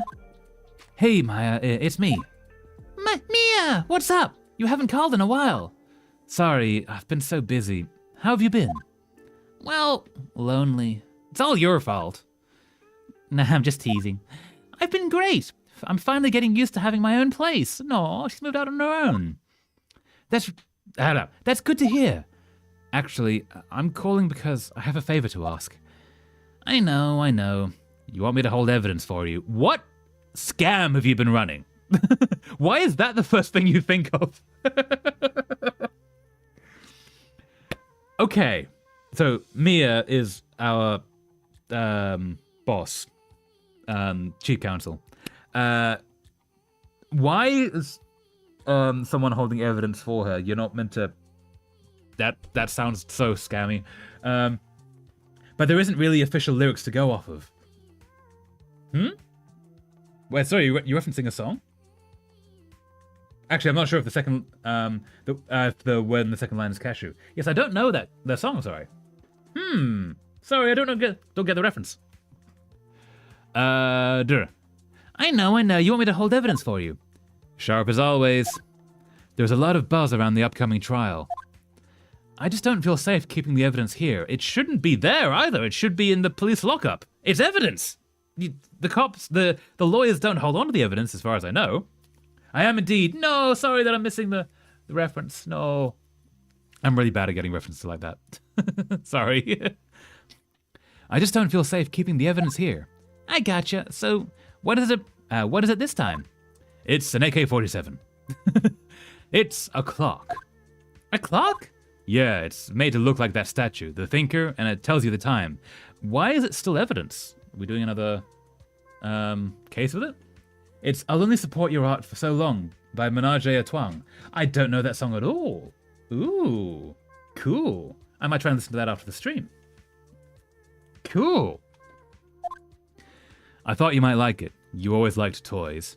No, don't be mean. Toys are great. Hey, I'm not a little girl anymore, sis. Again, toys are great. You don't have to grow out of toys. Toys are awesome. Toys bring joys. Now, you know I'm only teasing.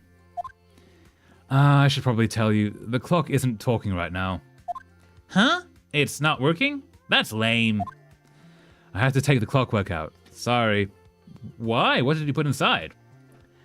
I would be more surprised if you did know it. Ah, okay. What kind of song is it? I'm curious now. I put some papers inside it instead. Oh, so the papers are the evidence. Okay. Papers? Is that the evidence then? Well, there's a possibility that it might turn out that way. Yes. Why are you saying that, not Mia? Can you come by the office tonight, say 9 o'clock, to pick it up? I'll be in a pre-trial meeting until then. Okay, sis, but I expect dinner, something good. Like burgers. I could really go for a good burger. Okay. We'll hit the usual joint. All right, it's a deal. Now I want a burger. No. The band is just very, very, very little known. Ooh. Is it a good band? If it is, put a song or two in the Discord. I want to hear. Okay, sis. See you soon. Yep. I'll be waiting. Maya. Beep. Conversation recorded. September 5th. 9:27 a.m. September 5th, 8:57 p.m. Faye & Co. Law Offices. Now, Miss Faye, I'll take what's mine, the papers. I'm sorry, but I can't give you what I don't have. I like him. Oh, nice, Telly. Yeah. Cool. Miss Faye, you are a poor liar. Why, I see it right over there. That must be the thinker that swallowed those papers. How could you know? Ho, you are not cogniferous? You are not cogniferous in my back. Okay, I'm going to say more like Southern America style. Ho ho ho! You are not cogniferous of my background. That's a terrible accent. I'm sorry. Gathering information is my business, you see. I should have been more careful. Ho ho ho! Santa. My dear Miss Fay, I'm so very sorry, but I'm afraid I must ask you for one more thing. Your eternal silence. Farewell, Miss Fay. No, Mia, no! Why does that thing keep murdering people? I feel like it's cursed a little bit. Oh, wow! He is fabulous and such a murderer. Red, white, blue, America! And France, actually. So, which is probably more connected. September 5, 9:08 p.m. Fay & Co. Law Offices. And... Uh-oh, I'm late. It's 9 p.m. Why are you there? Huh? That's strange. Guess the chief left without me. She said her sister was coming over, so we should all go out for dinner. Oh, yeah? What's that smell? Blood. Mia! Maybe she's in her office. Examine? Ooh. Okay. Door. I smell blood, and that can't be good. I have to check and see if Mia, the chief's okay.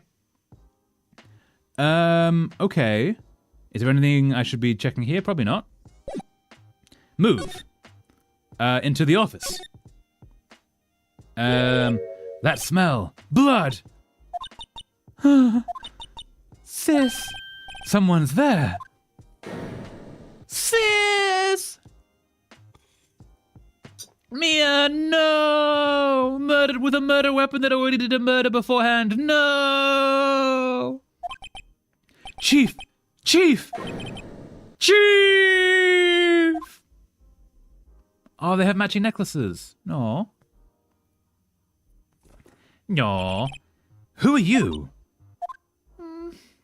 That's the sister, I guess. Running away doesn't seem like the best option. The strange girl dropped out cold. Okay, she didn't run away, she just collapsed. The strange girl dropped out cold. I left her lying on the office sofa. I went back to the chief where she lay under the window. An ambulance maybe is a good way to begin with this. You don't know she's dead. She probably isn't dead, actually. It takes time for people to die. Like, she's currently bleeding out. Maybe ambulance. Ambulance. Possibly. Her body was still warm. Then call an ambulance! She's alive! Possibly. I could feel it when I held her shoulder. Why are you holding her shoulder? That's not how you check a pulse. What are you doing to her shoulder? Ugh, my dude. I had questions. Then, all too quickly, it began to fade. Okay, disconnected. No! Are we reconnected? Okay, I believe we're back. Sorry, I think we disconnected for a sec there. But we're back. Cool. Let me double check. You can hear me. You can hear me. Sorry, I think we disconnected for a sec there. Yep, we're back. Cool. Until finally, she was cold. Again! Don't just sit with a dead body. You don't know that she's a dead body. She could be saved. Ambulance! Call an ambulance! You're now part of the murderer. You're now one of the murderers. Like an accessory to this. Chief. Or the police, if you think she's just dead. Body, I guess. How do I... E? How do I do something? Q? Oh, I can slide. Cool. Can I click? Aha! Chief. It's hard seeing her like this. But if there are any clues here, she was struck on the head with a blunt object. She probably died instantly. She might not have. You don't know that. You're not a medical person. You're a law person. The thinker lying next to her must have been the murder weapon. Again, you don't actually know that. The murder weapon looks like a statue, but it's actually a clock made by Larry Butts. The thinker added to the court record. There are some glass shards near the chief's body. Must be pieces of the glass light stand lying broken in the back of the room. The broken remains of a glass light stand. Broken beyond all recognition. Glass shards added to the court record. Okay. Nothing else that seems like a clue here. A piece of paper. It must have fallen from Mia's hand. What could it be? The murderer's name! Do-do-do, do-do-do-do. Maya! A word is written in the blood of this scrap of paper. Why would you write the name of your sister in blood? Unless she did it. You're accusing her, basically. Why would you do this? This is a bad plan. Maya. Did Mia write this? So she didn't die instantly then. Obviously. She wrote something in her own blood. This piece of paper is a receipt from a department store, dated yesterday. A department store receipt with letters written in blood on the back. Receipt added to the court record. I think that's enough snooping around for now. I'd better call the police. Maybe you should have done that before. And find out what that girl was doing here. Basically, she looks like she's the murderer. She's not, but she looks like it. Let us slide. What's that? Paying code ledger book. Everything is written in the chief's ultra neat handwriting. It's a small office, but it makes a good bit of money. Ultra neat. Okay. Is that a phone? Phone. There's the phone. Okay, sorry. Right. I'd better call the police. That's funny. A few of the screws in the receiver are missing. It looks like someone was halfway through taking it apart. Police! Please, come quick! What was that? Someone screaming from outside the window. Oh no! She's staring right at me. She's holding a phone in her hand. Okay, so she's gonna accuse us, I guess? Slide. Let's have a look at what's happening out there. There's a large building right across from the office.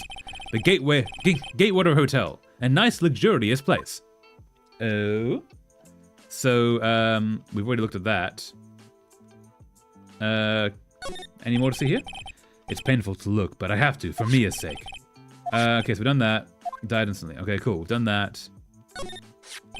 Some shards of glass are scattered on the floor. They seem to be the remains of a glass light stand. Anything... Oh, what's this? The chief's chair. A simple, functional design. Feels pretty good to sit in, too. That's definitely the most important thing right now. Yeah. Cool. So we're gonna go... Ooh, what's this? All the chief's important documents are packed in here.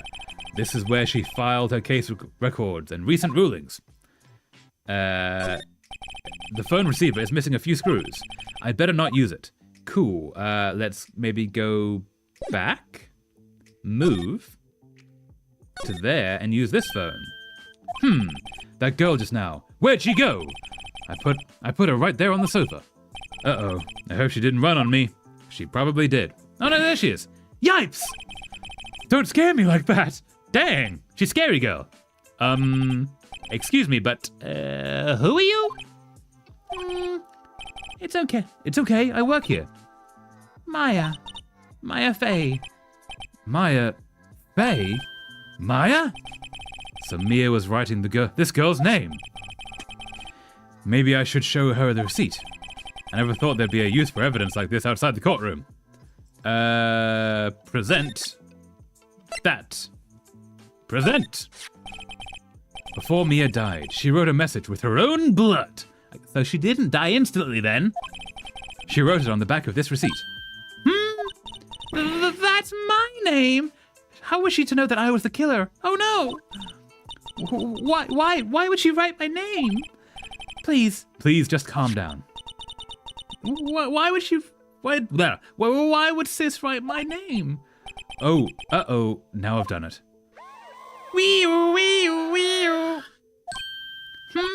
The police! Sounds like they're coming this way. And we're both suspects. Freeze, police! See?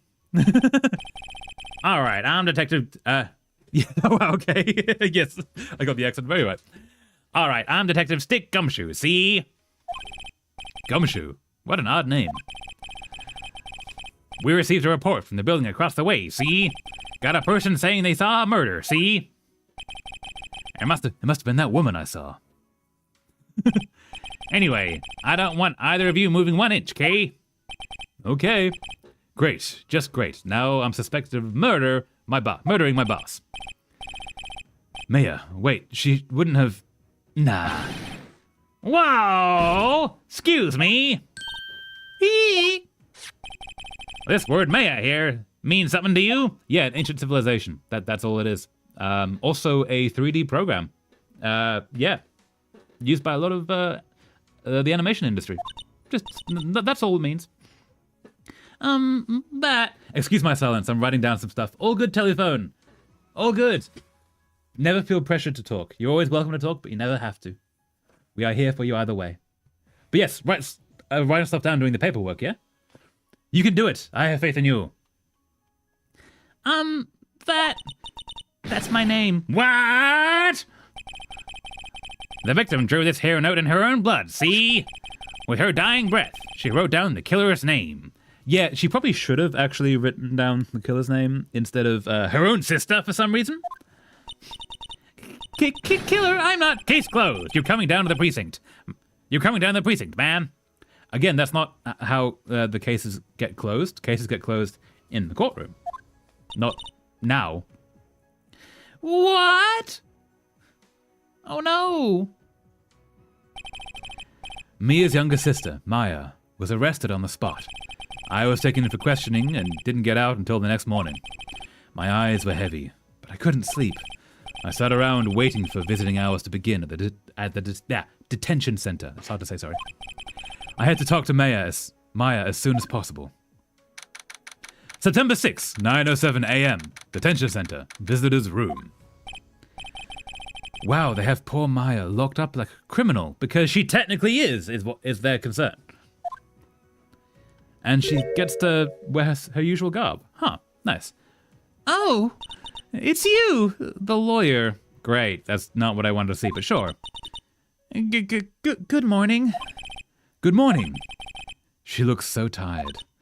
Are you going to be my attorney? Well, that's what I wanted to talk to you about. I don't know if I'm allowed to. That's a deep conflict of interest to have us as the attorney and also a witness. I don't know if you're allowed to do that. Sorry, not a chance. Get someone else. I'm out of here. Of course I will. First things first, I better get her cheered up. Yeah, of course I will. Cheer up. Really? Whoa, did I say the wrong thing? She looks sadder now. Yeah, I'm screwed. Mia told me all about you. You're kind of a terrible lawyer, so, oh no. What's wrong? You don't think I can do it? No one could. Who would believe me? Even you, when you found me in the office, you looked at me like I had done it. You were standing over the body, and then you ran. No, then you passed out. Actually, that's not as bad. But also, your name was written in blood. So, yeah, there's a little bit of evidence towards you. Did I look at her like that? No, I never thought...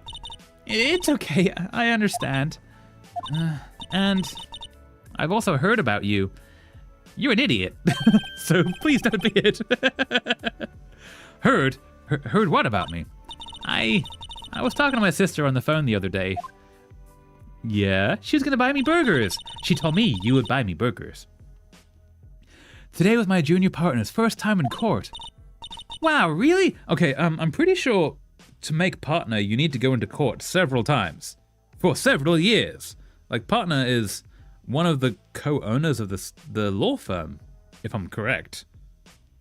I think that's right. I might be wrong. Wow, really? How'd that go? It was quite the scene. Honestly, I was on edge the whole time. It's been a while.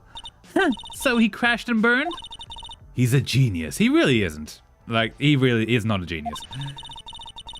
One of those strikes fear into the hearts of evil types. Really, again, not that in any way. Barely even said objection until halfway through the proceeding. Yeah. The only thing he's lacking is experience. Huh. Sounds like it was fun. Well, I know who... Well, I know who to go to if I ever get in trouble now. Okay, so specifically go to him. Cool. Not the best of ideas, but I guess we are the main character, so we have plot armor. Haha! Well, I know who to go to if I ever get in trouble now. I don't know, Maya. Again, he is actually a moron. Maybe don't do that. Get literally anyone else. I think you might want to wait. Give him 3 more years. Yeah, specifically not him right now. That is, unless you want to be found guilty. Yeah, what was that about genius you just said? That's a huge backtrack. Maybe you stay a bit more consistent. That's what she said. You're a moron. So, someone else, please. That guy, maybe? Possibly? He's probably better than you are. Huh. I'm sorry. I didn't mean to insult you. You specifically did. No, it's okay. It's true, I guess. I am a moron. But at the same time, I can't just sit by and watch. When I think of the person who did this to Mia... I know. Okay, so let's, talk? About Maya. There's something I've been wanting to ask you. Yes?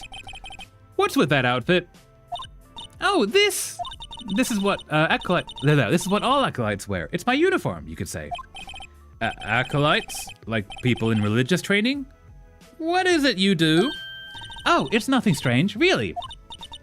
I'm a spirit medium in training. Cool! A spirit medium? I'm pretty sure that qualifies as strange. Now, I think that's part of Shintoism. I'm gonna Google that. Is spirit mediumship a part of Shintoism? Yeah. So, Shintoism is the native religion of Japan, or one of them. It's one of the bigger ones. And yeah, seems to have mediumship as part of their practices, which is kind of awesome. Hell yeah. Shintoism is such a cool religion. A spirit medium? Pretty sure that kind of qualifies as strange. No, that's just part of like religious architecture of Japan. Day of the crime. Could you tell me about the day of the murder? Who did it? Yes, it was that dude. Let's see. That morning, I got a call from my sister, and then I went over to her house, and I murdered her, and then I left, and then I came back later to look at the body a little bit, and then you turned up. And that was it. She wanted me to hold a piece of evidence for an upcoming trial. That's really not making you seem not guilty. That's suspicious as hell. Evidence? Yes, that clock shaped like the thinker. The one Larry made? How could that have been evidence in a case? Again? Right. She said something about that. I remember. Do you want to hear it in her own voice? That what? What? Her own voice? Yes. I'm pretty sure our conversation is in my cell phone. Okay, I thought you were gonna channel her from the afterlife. That would have been kind of awesome, actually, but kind of creepy in this current instance. You recorded it? Yeah, I forgot how to delete those things. I didn't know your cell phone could just do that, but cool. So, you have a conversation with your sister on your cell phone. Let's hear it. Right. Why do you have your cell phone? You're currently in jail. Oh, I just remembered. That detective took my cell phone. There we go. Yeah. Probably should have taken a few of these other regalia things as well. Sorry. Oh, right. Of course. Next time I see Detective Gumshoe, I'll ask for it. Yeah. I'll write you a note so you don't forget, okay? Not sure that's necessary, but sure. Thank you. Sure, thanks. Mayor's memo added to the court record. A conversation I had with my sister is recorded on my cell phone. Thanks, I definitely needed that memo. And spirit mediums. So you're an acolyte, a medium in training. That's right. The Fae family, especially the women, have always been very sensitive to the spirit world. That's awesome! Wait a second, you said the Fae family? So Mia was into this stuff too? Of course! She left the mountain to follow her career, she said. So there's a mountain temple. That's kind of badass. Her powers were first class too. Sorry, I'm getting tongue-tied. I had no idea. Could you maybe talk to her and just tell us who the murderer was, and then we'll find the evidence to justify that? That would be really handy in this case, actually. Wait. What? So, you're a real, honest-to-goodness spirit medium with ESP and all that? Yes. In training. Well, can't you contact Mia's spirit then? We can just ask her who killed her. Yeah, absolutely. You have spirit powers. Use the spirit powers. I'm Sorry, I'm still in training. But do you have a boss or a teacher that could maybe do this? That would be handy. I couldn't do something on that level. I thought that would be too easy. Huh? Something the matter? I was wondering, could I ask you a favor? Maybe.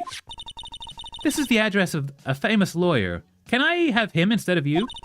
My sister gave me this a long time ago. She said if I was ever in trouble, I should call him. And, well, I'm in trouble. Yeah, you are. do you think you could go ask him to represent me? Yeah, him instead of us. That's probably a better idea, honestly. We're definitely going to get you found guilty. Of course. Sure, why not? I'll go ask. Thank you so much. I have no one else to turn to. Say, what about your parents? I see.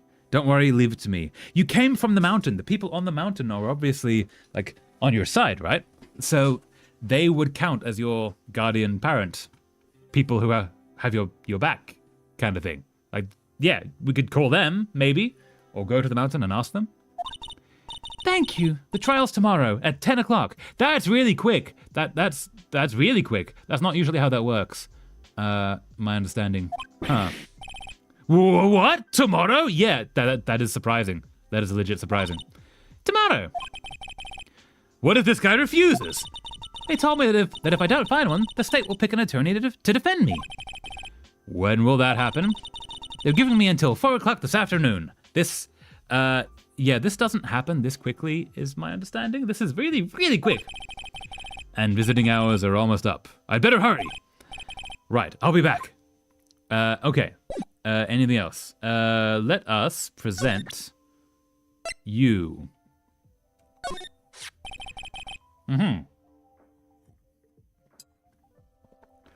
Remember that receipt?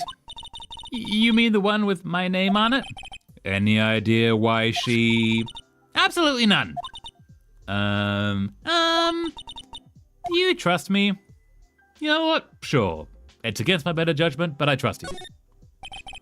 I trust you. Why? Don't you think I did it too? No, I don't. It's just a hunch, but you seemed actually sad at your sister passing, so yeah, I don't think you did it. That detective thinks I did it. He's after a quick case. Cool. Let's present that, actually. What's that about? This was lying next to the chief's body. It's just glass. I saw that too. It's glass. It happens when a scuffle happens. They said they thought these were pieces of a broken light stand. Yeah, that seems about right. Though I'd never heard of a glass light stand before this. I guess, sure. And I'm curious what's in this. I wanted to ask you about the murder weapon. Poor sis. Better not ask her about this now. Okay, cool. I think... Wait, can I examine him? This guard monitors the visitor's room. He hasn't moved an inch. A real pro, this guy. He's actually a statue. Cool. I'm gonna move to the law offices. Ooh. And away we go to the law offices. That looks like it's in Australia. I wonder why. September 6th, Grossberg Law Offices. According to the receptionist, the big boss is out. She couldn't say when he'd be back. It must be hard to keep track of everything when you're a famous lawyer. Is that a mammoth? Is it a mammoth? It's kind of hard to tell. Hold up. I don't know what that creature is, but that's kind of awesome.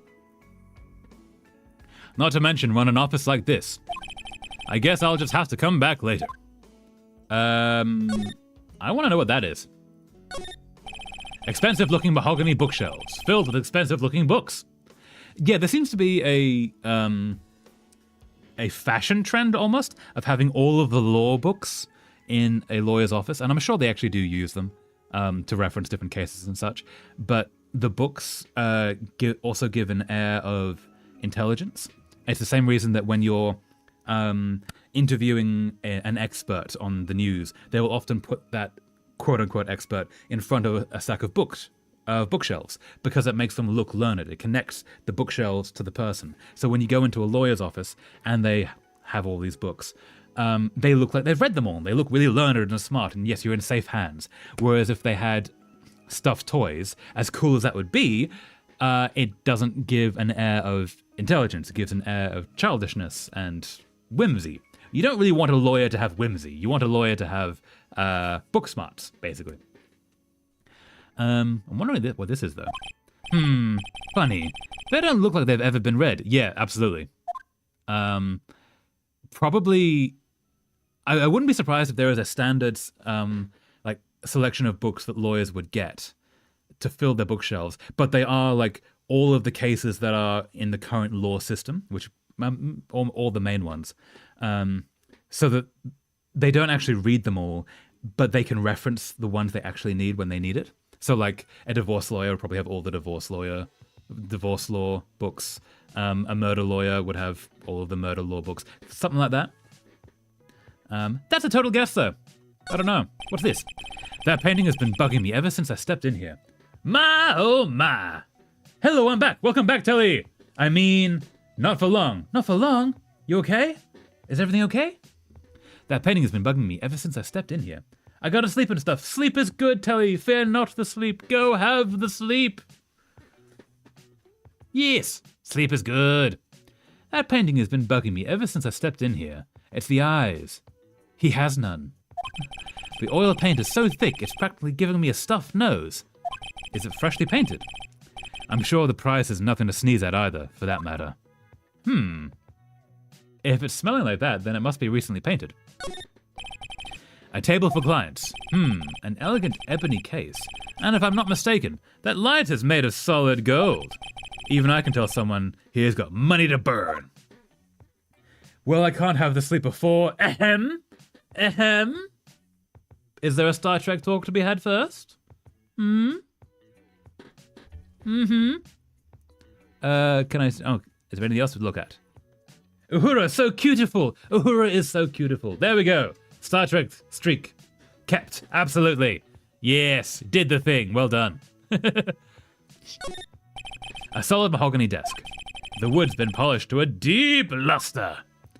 There's not really anything to be looking at here then. Cool. So let's go talk to our friend again. September 6th, Fay & Co. Law Offices. Good blight. Good night, telephone. Sleep well. Hope you have the good sleep. Thank you so much for coming. I shall snore. Snore well. Snore loud. Snore proud. And even me. Ye shall me. Ye shall snore. Shall croak. Shall have all the good sleep noises. Yes. But yeah, sleep well, telephone. Have a lovely rest of your day. Thank you so much for coming. See you next time. Yeah. The office is filled with police officers. That's what an office full of police officers is. Oh no, because it's a crime scene, right? Yep. They're all busily searching for clues and stamping over everything. Hey, you there! This is a crime scene, pal. No trespassing, and you're one of the suspects. Like, we are one of the suspects. We should not be here. Sorry, don't I know you from somewhere? I'm one of the suspects, yes. Wait, you're that Butts guy, ain't you? No, I'm Butts' friend. No, I'm Phoenix Wright. How could anyone mistake me for Larry? Aha, guess I got the wrong name, Mr. Wright. Sorry about that.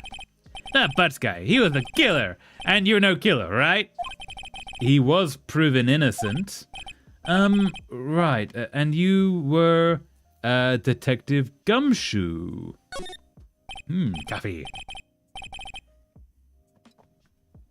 Gumshoe, wasn't it? Dick Gumshoe?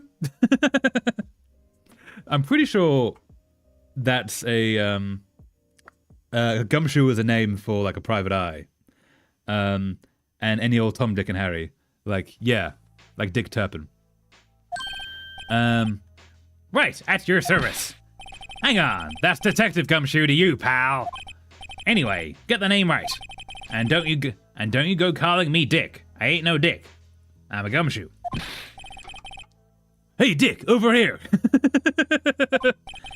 Yes, sir. Yes, sir. We'll be right there. Aww.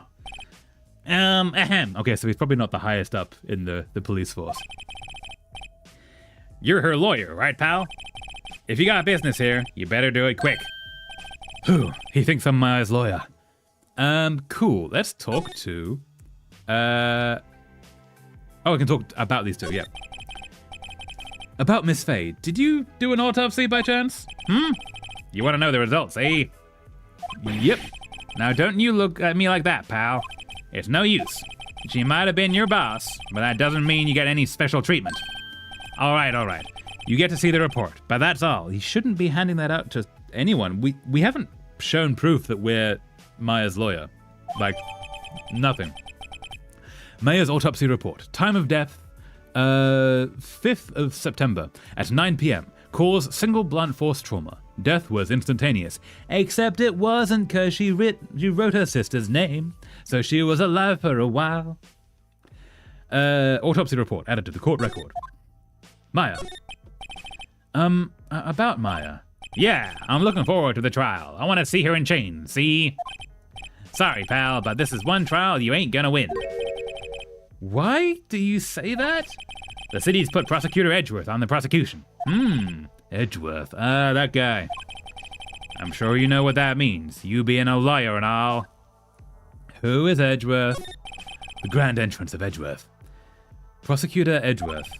That's right, pal. Mr. Miles Edgeworth himself. Wait, you do know him, don't you? Of course I do. Yeah, totally. Who is he? I know him. He's a feared prosecutor. He doesn't feel pain. He doesn't feel remorse. He's actually the Terminator in lawyer form. He won't stop until he gets his guilty verdict. That's not necessarily... I guess it's good for a prosecution lawyer. Like, try as hard as you might to put people behind bars. Like, put away the bad guys. Don't talk about him that way. You make him sound barely human.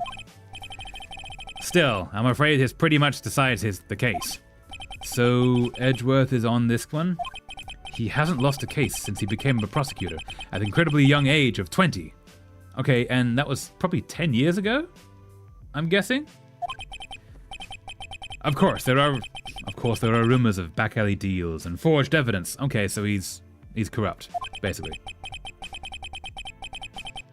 All I know for sure is that Edgeworth hates crime with an almost abnormal passion. That's usually a good thing. That makes him the good guy, right? I never imagined I'd be facing him so soon. Yeah, like, you're on the side of the mob, basically. You're on the side of the bad guys. And, like, partially you're trying to get innocent people off the hook. But also, like, if someone actually did it, our job is to get them off. That's what we're hired for. Let us move. No, not move. Okay. Can I present? You? There was broken glass at the crime scene, right? Oh, that. Seems like a glass stand next to the victim fell over. The glass shards were pieces of the broken stand. Okay, cool. What about this? There was a piece of paper next to the victim, wasn't there? Yeah, the one with the killer's name written on it. Are you sure that Mia wrote it herself? Given the condition of the writing, it's hard to say if it's her handwriting or not. So there's no proof that Mia wrote it. Okay, so it probably wasn't Mia that wrote it. If she did actually die instantly, obviously not. I would like this, though. I was wondering, did you see Maya Fay's cell phone?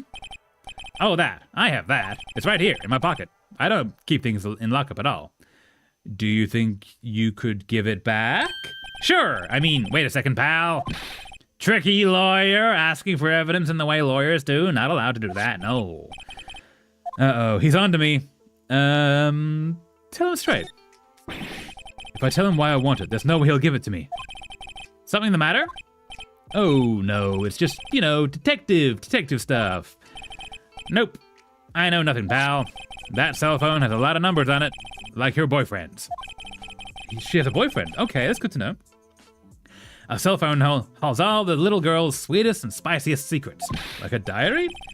You're trying to confuse me. Sorry, pal. I already checked all the numbers in memory. Hey, Trevor, I'm back. Welcome back, Laura. How are things? How is it going? We're on to the next case. And our boss was just murdered, unfortunately. And her sister is the current suspect. We're trying to get her off. And I have something to tell you. Oh, yes? What to tell me? Tell me something. Tell me cool things. Sorry, pal. I already checked all the numbers in memory. Impressive. You're quite the detective. I mean, not really. It seems to get confused quite easily. Uh-huh. Oh, here. You can have the phone back. Why would you do that? Just to hand off evidence. That's not how law works. This guy's a terrible cop. There weren't any suspicious call records in there, after all. Seems he didn't notice the recorded conversation, nor any of the other recorded conversations, since she can't delete any of them, apparently. So everything she's ever called with on that phone is recorded. That's kind of weird that he didn't notice that at all. Maya's cell phone, received from the Detective Gumshoe, holds a conversation between the chief and Maya. 3 agents rejected my manuscript online. Oh, I'm so sorry. But well done for submitting them. That's awesome. 3 also is not a high number. I know that sounds huge, and every rejection legitimately sucks. But most manuscripts that get picked up, from what I've heard, go minimum 20, usually 40 or more rejections before agents start to pick it up and such. Usually you want. So my research, because I tried this with previous novels as well. Try 10 or 20 places. If they all reject, okay, then maybe starts to be a rejection. But if you start getting 3 rejections and then get some full manuscript requests in the first 20 or 30, that's a very good sign. But yeah, I'm really sorry you went through 3 of them. That's really rough. Every rejection is really hard. But you got to keep going. Because you're a writer. Write the cool thing. Can't let it get you down, yeah? But yeah, well done for submitting them as well. That's huge. What's the book about? What kind of book is it? You don't have to tell me if you don't want to. It's your book. But if you want to talk about it, I'm here. Because books are awesome. And writers are awesome, yeah. Okay, so we have the cell phone. For some reason, I don't know how. Check the court record to hear the recorded conversation. I guess I've asked all the questions I need to. You all done, pal? Yeah, we're just gonna steal actual evidence, apparently, in the form of this, phone. Yes, thank you. I'll be heading out now. Fear not, don't think about that. Oh, wait! One more thing I wanted to mention to you. Maybe that I shouldn't take the phone? I don't suppose you're planning on talking to that witness. Witness? Oh yeah, the girl through the window. Anyway, you'd better not. I'm a lawyer. I think I'm meant to, actually. No influencing the witness with your lawyerly ways, pal. Actually, I'm not sure if you're allowed to. It does, but I didn't take it. Oh, it does, but I didn't take it personally. I'm still optimistic about getting my book published, and I can always focus on the 4th agent who would either want to represent my book or not. Absolutely, yeah. Also, are you simultaneously submitting? You should be submitting to 10 or 20 at a time. Because also it takes so long for agents to respond, because they get, hundreds of submissions at a time. But yeah, keep submitting, keep going, keep doing the thing. I'm really proud of you for writing and submitting like that, putting yourself out there. That's legitimately awesome. Well done. Hell yeah.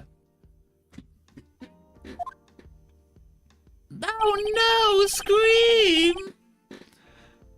Come to think of it, I had completely forgotten about her. That's probably not a good thing. The witness? Yeah, Miss April May. Miss April May? That sounds like a made-up name. Or she has very mean parrots. I'm sorry about this, but I can't tell you anything about her except her name and her address, since she lives right across the way. So you know exactly where she is and how to find her, but I'm not allowed to tell you any of that. I am a good cop. Well, you just told me her name. Miss May, huh? Yep, Miss May. So you've sent her home already then, and she's probably inside of the apartment across the way? Just out of curiosity? Ha ha ha! You're trying to lawyerly tricks on me now. She's not gonna go outside her room until the trial. So you got her under house arrest. That's kind of mean. Do you have guards with her? Hopefully? Witness protection kind of deal? So she's still in the hotel across the way. Yeah, we now know exactly where she is.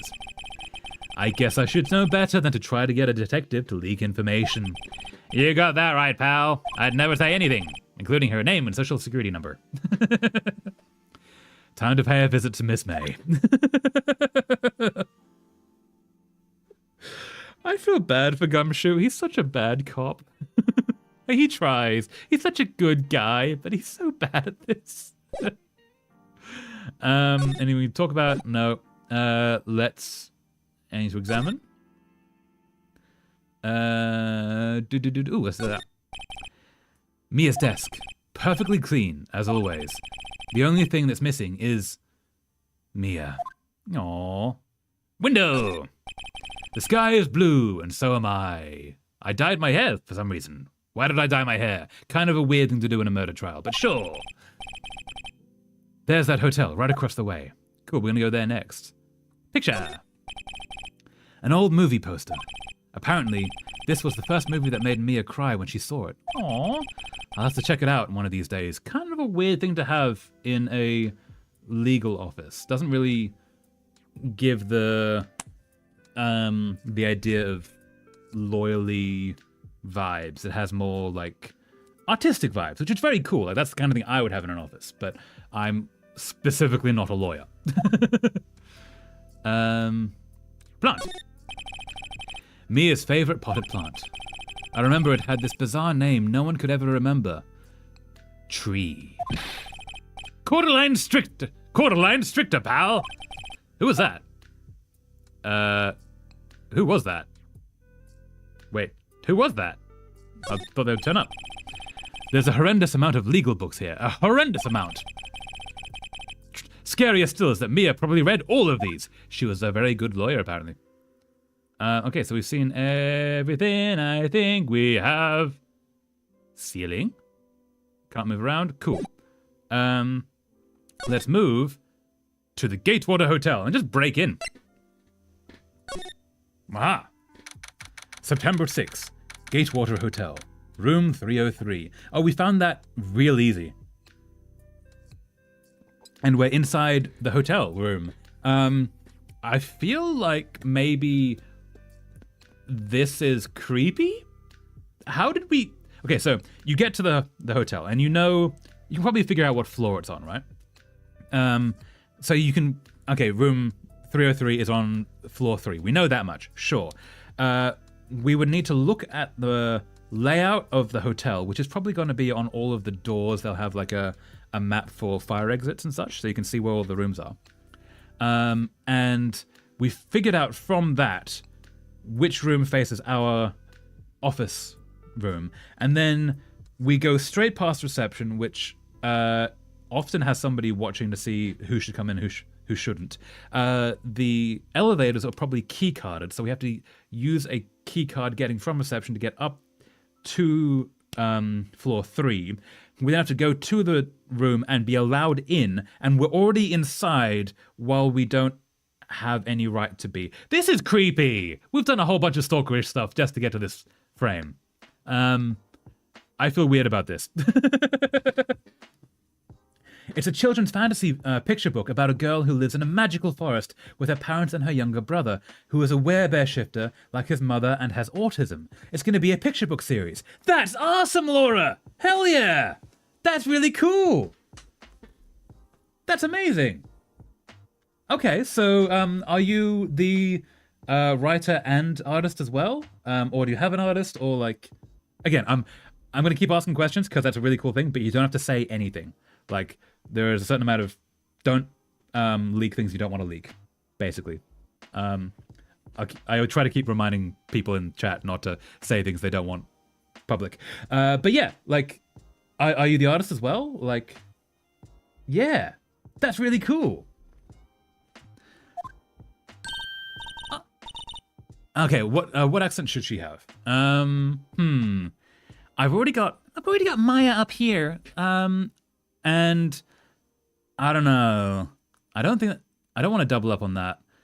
I'm thinking, let's make her comedically deep voice. Yes. Well, hello there, handsome. Okay, sure, yeah. Hi. Smooth, right? Real smooth. You're the lawyer, aren't you? The detective told me. He said, don't say nothing to that lawyer. Don't say nothing to that lawyer, pal. Memo to self, thank Detective Gumshoe for making my job harder. Yeah, you're not legally allowed to be here, my dude. You've done so many creepery things to get to this point. So, yeah, Gumshoe's actually like kind of on the right here. Gee, this is all like something out of a movie. It's all so exciting, I can hardly contain myself. Oh, let me go freshen up so I can look the part of the beautiful eyewitness. You're not on camera. I mean, you're kind of in the game on the camera, but you're not... What do you think is happening here? I would say that I do as I don't tend to talk much to anyone and I tend to do things alone. Okay, cool, yeah. So, yeah, you are the artist as well as the writer. That's really cool. Nice. And if it's going to be a series, have you done multiple of them or just the first one? Because that's awesome. Part of the eyewitness. Yeah. I pity the lawyer that has to cross-examine this one. It might be you, dude. It might be you.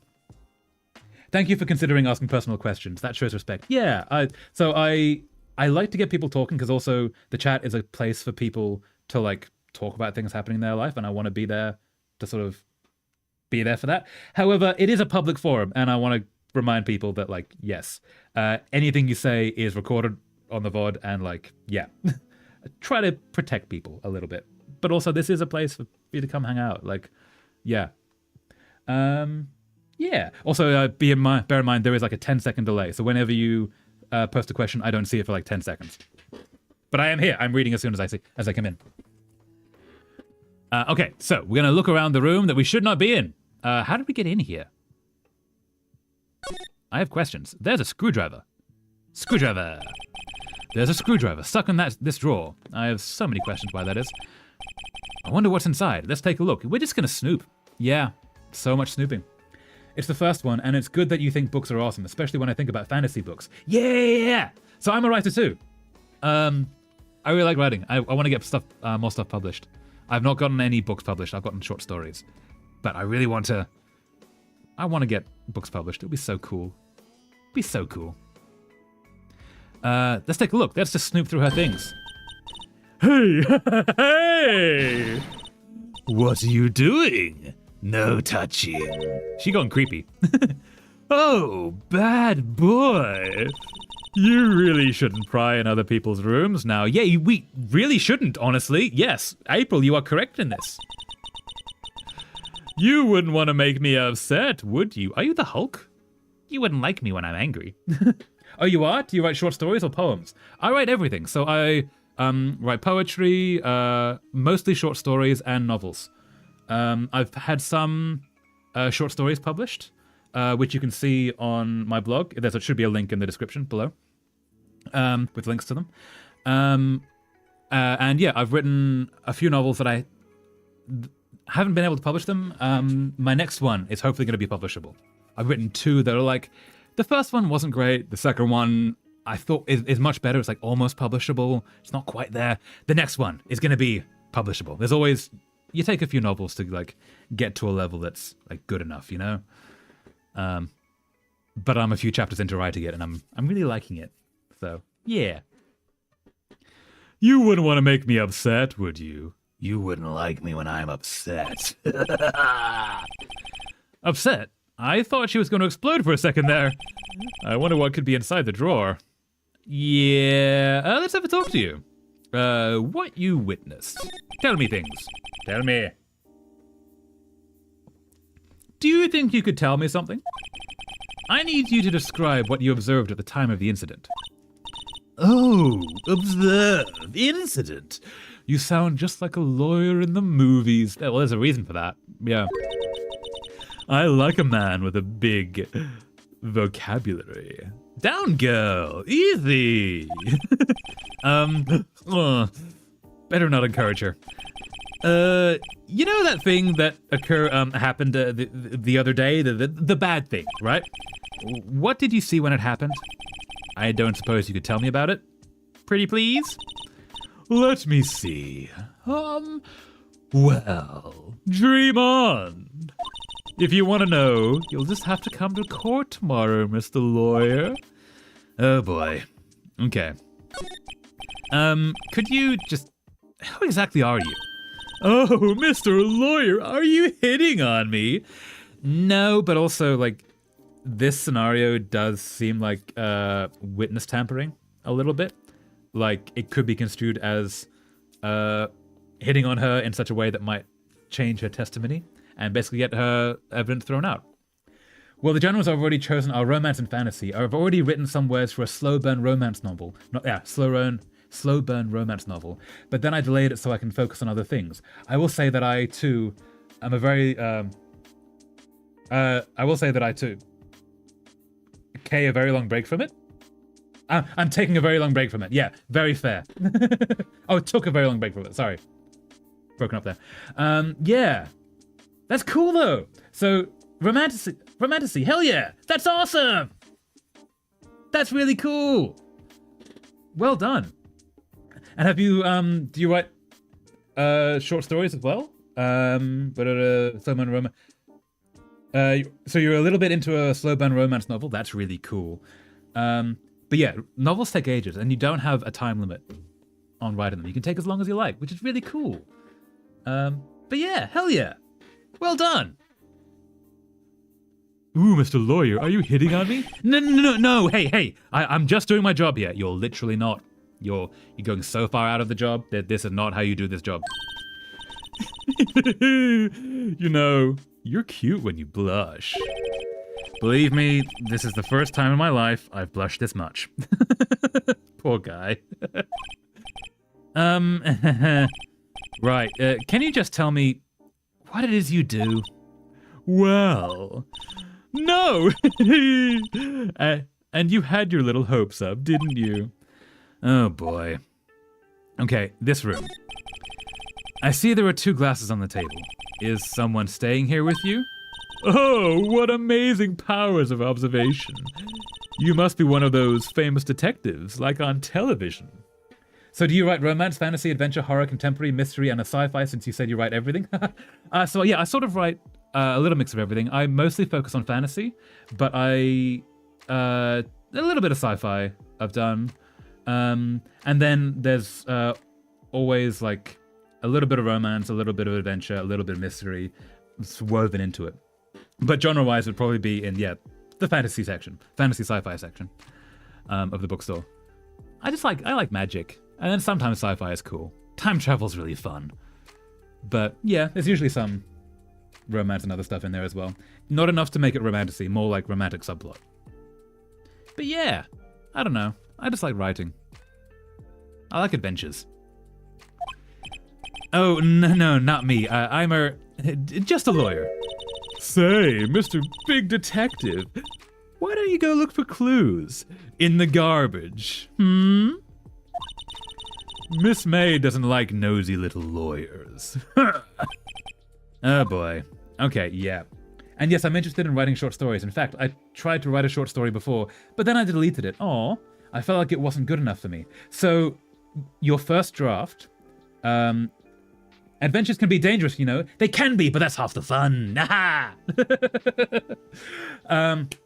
So your first draft, at least my first draft, is always terrible. And that's something that I had to get over, is understanding that, yeah, this thing that I'm writing is bad. And then the second draft, I make it a good story with bad words. And then the third draft is a good story with good words. And that's through the revisions, you get to something good enough. Provided, I guess, you have a good core. But yeah, no, keep writing short stories. Because also short stories are much easier to get published. You can send them out to short story magazines. And then from that, you can start getting a little bit of a name. And then when you go to agents, you can say, oh, yes, I'm published in this and that place. And they might be drawn in a little bit more. It's just a helpful thing. You don't have to do that. That's not the only way to do it. A lot of authors don't at all, especially picture books. Picture books are its own vein of thing. It's probably easier just to write the picture books and try and get them published. That said, I've never tried to publish a picture book. I really should. I've got a few that I should write. We'll see. But yeah, write the cool things. Can I look at... No clues here. No, I want that. The late summer sunlight streams through the window in a poetic form. There's the Fan Co. Law Offices building, of course. You can see the inside of the room pretty clearly from here. Okay, so she would be able to see what was happening. I think it would be a little difficult to recognize a face from this distance, though. Okay, so she wouldn't be able to see who the murderer was. That's good to know. A picture. A still scene painting. Wait, should that be still life? Yes, I think it should be. Whatever, one of those is hanging on the wall. Weird kind of reverb, but sure. The flowers are fake, as expected. Is that expected? I guess. Maybe. I know sunflowers and tulips, but that's about the extent of my floral knowledge. Incredibly valid. Bed. A simple bed. It's been recently made. Nothing eye-catching here. Why can we look at it then? Table. A bottle and 2 glasses are on the table. Somebody must be staying with her. Or she just really likes to drink. I see. I also wrote 3 poems. I'm still writing the 4th poem. I just need to find the right words to fit the vibe and atmosphere of it so I can write the 5th one and then submit them all to an online literary magazine. Yeah! That's cool. Do it! So, depending on how... on where you're submitting to, a lot of them will take like 3. So if you've already written 3 of them, you might be able to submit them now. Like, yeah, submit all the things. Always submit. Never self-reject. But yeah, well done. That's awesome. What's inside, I wonder? Maybe later. Okay, I think we've seen all we can here. I think this is it. So we've talked all we can. Let us move to the detention center. Perhaps. Yeah. Hey! What is it? Did you meet the lawyer? Sorry, I haven't seen him yet. I see. I better go see if I can find this elite lawyer she's talking about. Cool, let's move back to the law offices then. It seems like Mr. Grossberger's out. Well, maybe I should just wait here for him to come back. Ahem! If that wasn't the most over-the-top clearing of the throat I've ever heard. Oh, wow, hey, dude. This guy's awesome. Aha, so you're the one that they say has been looking for him here. Yes, that's me. He looks even grander than I imagined. That badge on your collar. Ah, so you're a lawyer, are you now? Indeed we are. Now I have to submit all poems at once to a literary magazine online because that's what the guidelines said. Ah, yes, there you go. Always follow the guidelines. So when I said submit 3, like a lot of them will only take 3 at a time. But yeah, absolutely. If you have more to add and the guidelines say you can add more, absolutely do that. Always follow the guidelines. But yeah, awesome. Do the thing. Submit the cool thing. Ah, so you're a lawyer, are you now? Yes. Well, yes. And what do you want? I'm not particularly busy these days. Please proceed. Not busy? Then how come no one could get in touch with you? Something the matter? You came to see the one and only Marvin Grossberg, did you not? Well, here I am, boy. What do you want? Out with it! Well, sir, actually, it's about Maya. Maya Fey? Ah, yes. Mayor Fay. Go on. Why the strange reaction? Cha-cha! I'm really quite busy here, son. You just said you weren't. I can't go taking cases on a day's notice. No, it's quite impossible. Wait a second. How did you know the trial was tomorrow? Anyway, I'm afraid it's entirely impossible for me to represent her. Sorry, end of discussion. What's going on? He refused me before I even got the chance to ask him. What do I tell Maya? Your refusal. Copy. How can you just refuse like that? Please tell me why you won't take the case. Well, you see, it's just, I'm busy, you see. I suspect he's representing the other side. No, Edgeworth is, never mind. But the client is Mia Fey's sister. Hey, Traveler, are you a fan of autumn? Autumn is the best season. It's my favorite season. Yeah, it's the prettiest one. Well, that and winter. But also, autumn is pretty with all the colors and the leaves changing and Halloween and all that vibe and the coziness. And yes, autumn is amazing. Mia trusted you. She knew her sister would be in good hands. Yes, of course. I know that. However, I'm sorry, but I must refuse. Sorry, goodbye. Creep. Fine. I don't have time to argue with you anyway. I'll go look elsewhere. Think not. Huh? Did you say something? I think not, I said. What do you mean? I'm terribly, terribly sorry, but I'm afraid that no lawyer worth their salt will take on this particular case. Terribly sorry, my boy. Why? Why? I cannot say. NDAs and all. Client, lawyer confidentiality, whatever that is. I beg your pardon, but could you leave now? I have nothing more to discuss with you. What's going on here? Mia. How did you know Mia Fey? She worked here a long time ago. Quite the apprentice, that one. Learned my techniques in the blink of an eye. She left one day, quite suddenly. She had a mission, you see. A mission? You could see it in her eyes. She followed it with a burning passion. Never looked back, that one. Interesting. That painting, yeah. That's quite a painting. You noticed. It's my pride and joy. Impressive, isn't it? Well, isn't it? It is. It's fine. It's very impressive. It's nice. Why? The color of the sky, the hue of the sea, the weave of the straw hat. It's worth at least 3 million. I have no intention of parting with it, of course. No, I won't sell it. Not even to you. I'll give you $10 for it. I wasn't interested. It's not for sale. I'm not buying. Jeez. Okay, something weird going on with that painting. That's so weird. But yeah, what's your favorite season, Laura?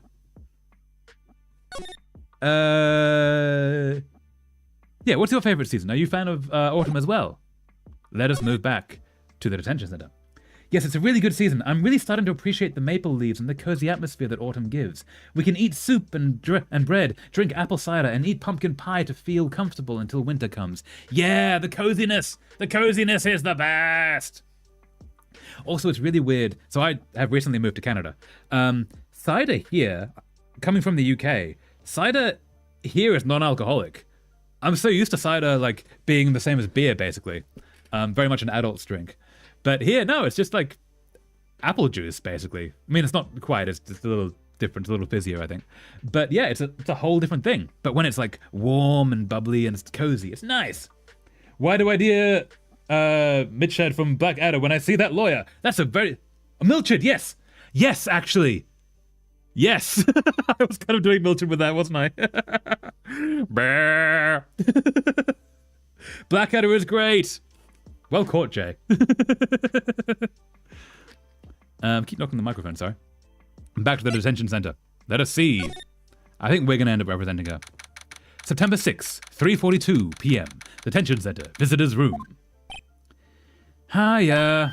Oh, you're back. Did you find the lawyer? Well, what do I tell her? Well, see, just be honest. I really don't think you should use that guy. You could just tell her the truth, man. What's wrong? Why not? He didn't seem healthy. He was all skin and bones. That's the worst lie you could have chosen. What really happened? There we go. I'm here hiding in the back shadows. All good, Jay. Hide all you like. This place is for you as well. But yeah. Glad you're still here, Jay, though. That's nice. I thought spring was my favorite season, but then I thought about autumn now that it's November, and I realized how nice it is. The coziness, anything with the coziness. With the heat, you can only take away so many clothes before the police get called. But with coziness, you can layer up, you can have the warm drinks, you can have the blankies, and it's all nice. Yeah, that's why autumn is good. And autumn is coziness plus all the colors of the leaves, and it's really nice. The snow is lovely. Snow is lovely. It's rain you can build things out of. So there is that too. Both are good options. What really happened? You don't mean he refused to help? Skin and bones. Think he ate a chicken, skin and bones and all, yeah. Poor guy. He seems like a problem, that lawyer. And I hope he's not going to be too much of a problem, but I suspect he might be.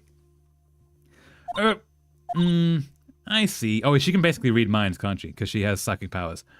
I see. I've been abandoned then. Maybe we can talk again. Could you tell me about the day of the murder? Sorry, I know it must be hard. No, it's okay. All I've been doing the last few hours is talking about it. I might as well tell you about it since you're gonna help me now, right? Right? I've gotten kind of used to it. Let's see, that morning I got a call from my sister. She wanted me to hold onto a piece of evidence for an upcoming trial. That's the thinker clock that Larry made. We've already been through this, I think. If I could, I would love to get a red maple leaf from Canada, if I ever go back. Yeah! So, there's a forest near where I am. And when I go I go sit there like with some food sometimes, and there's these giant, I don't know if they're maple leaves, but they look like maple leaves. They might be like a similar variant. That sort of fall nearby the seat that I choose. And I've been able to bring some back and like press them, and there's now like leaves just around my room, which is really cool. It's just nice and cozy. I like it. One thing, I have been in Canada for a little while now. I have not actually had maple syrup since getting here, and I feel like I have failed at my Canadian quest, and I need to do this. I need to find some maple syrup. Especially like actual maple syrup, not like golden syrup, it's usually just sugar. Something made from the maple tree. It practically qualifies as a serial murderer by now. Yes, that object has killed 2 people. So then why did you arrive at the office? It was right around 9 p.m. The lights were off and I could smell blood. You have indeed failed. I have failed my Canadian quest. I have not had the syrup of the maple. There's a whole flag about it. I have failed at matching that flag. Then I found her. My sister. Thanks, Maya. Maya, not Maya. Maya is a program. Maya is a person. That's all I need to hear from now. That's all I need to hear for now. What province are you in, if that's okay? Province, do you mean? I'm in British Columbia. That's the extent of the information that I've put out is that I'm in British Columbia. I'm on the west? Yes, west coast. I don't mix up my east and west. No, I would never do something like that. I'm on the west coast. But also, like, I made sure to tell people that because that gives a time zone. So that's why, like, LA and where I am is on the same time zone. So I start streaming at 1:30 p.m. my time zone for future reference. But yeah, it's really nice. It's like still kind of warm here. Like you can almost wear a t-shirt, whereas the rest of Canada is like covered in snow.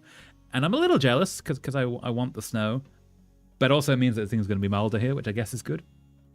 Your family, aha. What about your family? I only had my sister.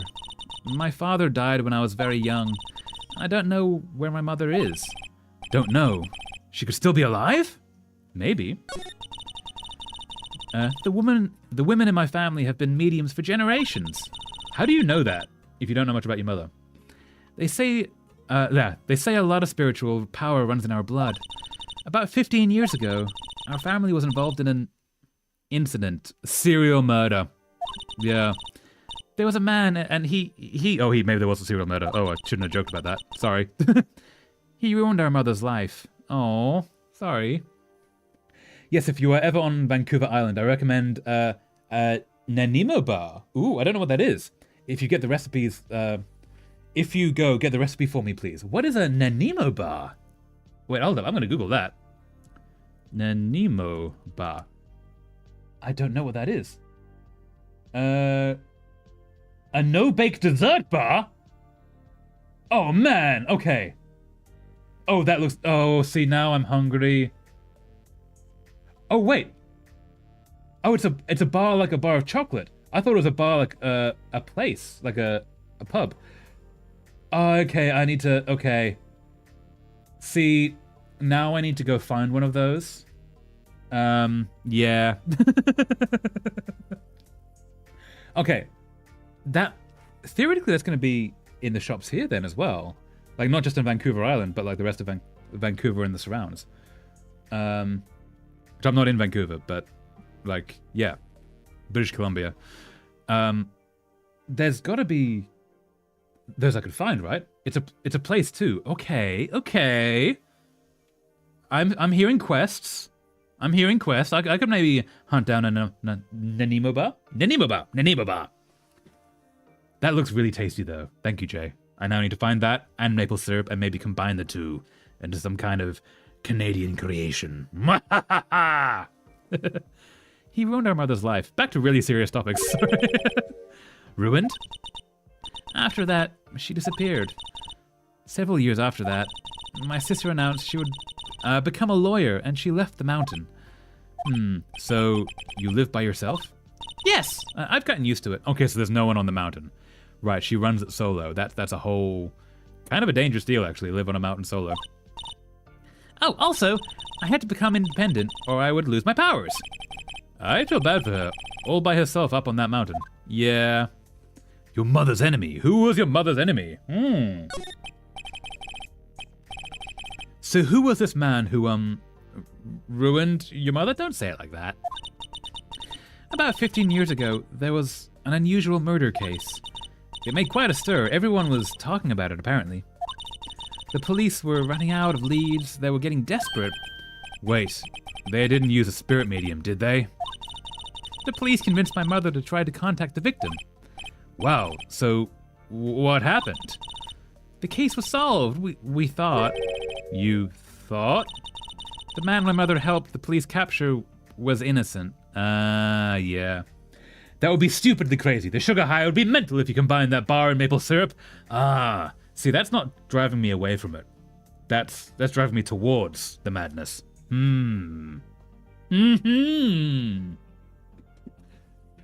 am so increasingly tempted. The next time I go to the shops, I need to try and find an Nanimo Bar. Nanimo Bar.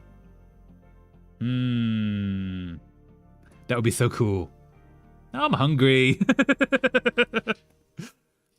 The man my mother helped the police capture was innocent. Yeah. The police's consultation with the medium had all been carried out in secret, of course, but a man found out about it and leaked it to the press. He told all the papers that my mother was a fraud, and the media jumped on it big time. My mother became the laughingstock of the nation. I mean, she's already a psychic. Like, she's already working in the shadows. Assuming in this world that is 100% legit. Like, you don't really want to be too visible about that, I guess. Though also, like, it's a very religious Shintoism practice. It's kind of like, getting a priest to deal with an exorcism. Like, yeah, there's religious connotations to all this, and yeah. I see. Wait. Excuse me? White? That was his name. My sister told me. White. I feel like there's more to the name than just White. Just a little longer now before the state-appointed lawyer comes, I guess. 4 p.m. Time's up. What should I do? Should I just leave her and go home? No, defend her. We gotta defend her. I've made up my mind. We can't trust that she's gonna get a good lawyer, so we will be the lawyer. I'm going to defend you, whether you want me to or not. Why? Why? Well, I can't abandon you. Someone else is the culprit. I don't know why. I can't abandon you. Ooh, yeah. Well, no one is as sad as a person without any friends. I know. I've been there a long time ago. Aw, poor guy. No. Why did I become a lawyer in the first place? Because someone has to look out for people who have no one on their side. Aw. So, Larry didn't have anyone on his side. And I guess we were alone. And then Larry became our friend and we defended Larry, and that's how we became the lawyer to defend people. That's kind of cool. Maya, I won't abandon you. You can count on me. That's so kind of you. Yeah, maybe a real lawyer would be great. Maybe someone who has had more than one case in their entire life. Maybe, possibly, just if we could. Oh, I am totally going down, aren't I? Yeah, this is not going to end well. Well, let's fight this one and get you out of here. Right. Thank you. Totally going to go well. Totally fine. Not at all going to go bad. Whew, she smiled at last. She looks like an entirely different person. She changed her face. One last question. You are innocent, right? That, I don't know if lawyers are meant to ask that question. Yes! And I trust you. And I did, and now you're asking me that question. I don't know maybe if I should or not. So, you trust me too, okay? It's a deal. So, what next? There's something that's been bugging me. Just what was inside that strange woman's drawer? Probably underwear. It's a drawer. In her bedroom. There could be all kinds of personal things in there. Maybe, like, don't pry through other people's things? It was when I tried to look into that drawer that she got all defensive. Again, a whole bunch of things in there. Very valid for her to have. Very private. Maybe don't go ruffling through a girl's underwear drawer. That's just kind of weird. There has to be something in there. Yeah, it's probably several things, yes. They come in pairs. Actually, they don't come in pairs. They're just called pairs. Huh. Yeah. So why do you... A pair of jeans is a singular jean. Why? Why do we call it a pair of jeans?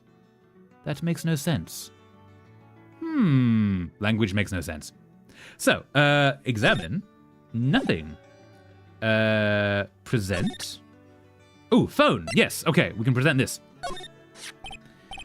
Hey, I got your cell phone back. I don't know how I did. It's technically illegal, so we're gonna ignore that.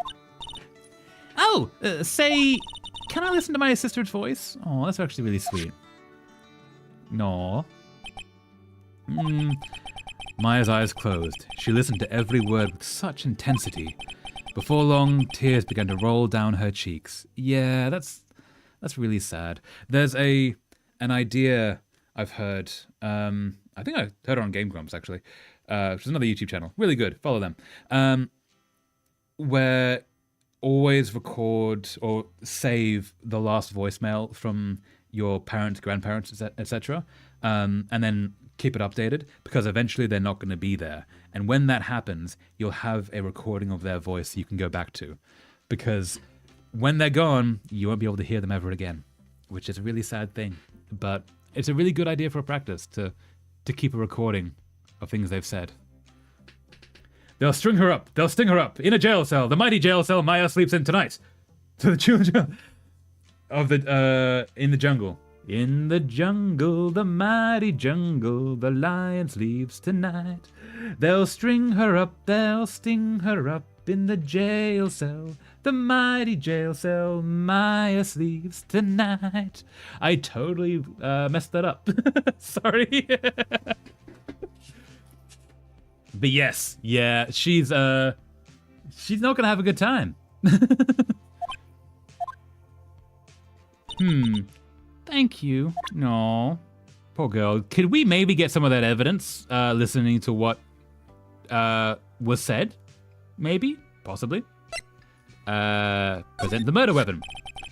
I wanted to ask you about the murder weapon. Here it is. It has her blood on it. I don't know why I'm holding it. The police should have this already. It's fine, remix version. Yeah. I really like singing. I'm really bad at it though. I need to actually get better. Poor sis. Better not ask her about this now. You could totally ask about what's inside of it, since you know the evidence is meant to be in there. Maybe, possibly. What was she trying to cover up? What was she meant to be holding? So, nothing to talk about. Anywhere to move to. We've already been there. I guess. Is there anything we can do here? Looks like Detective Gumshoe has gone home. The police are still keeping themselves busy in the chief's office. No one has time to talk to me. Guess I'll head out. Anything to examine? Probably not. We've done all the things. Mia's favorite potted plant. I guess I'll have to water it now. Yes, he will. I guess we've done all the things. And the hotel?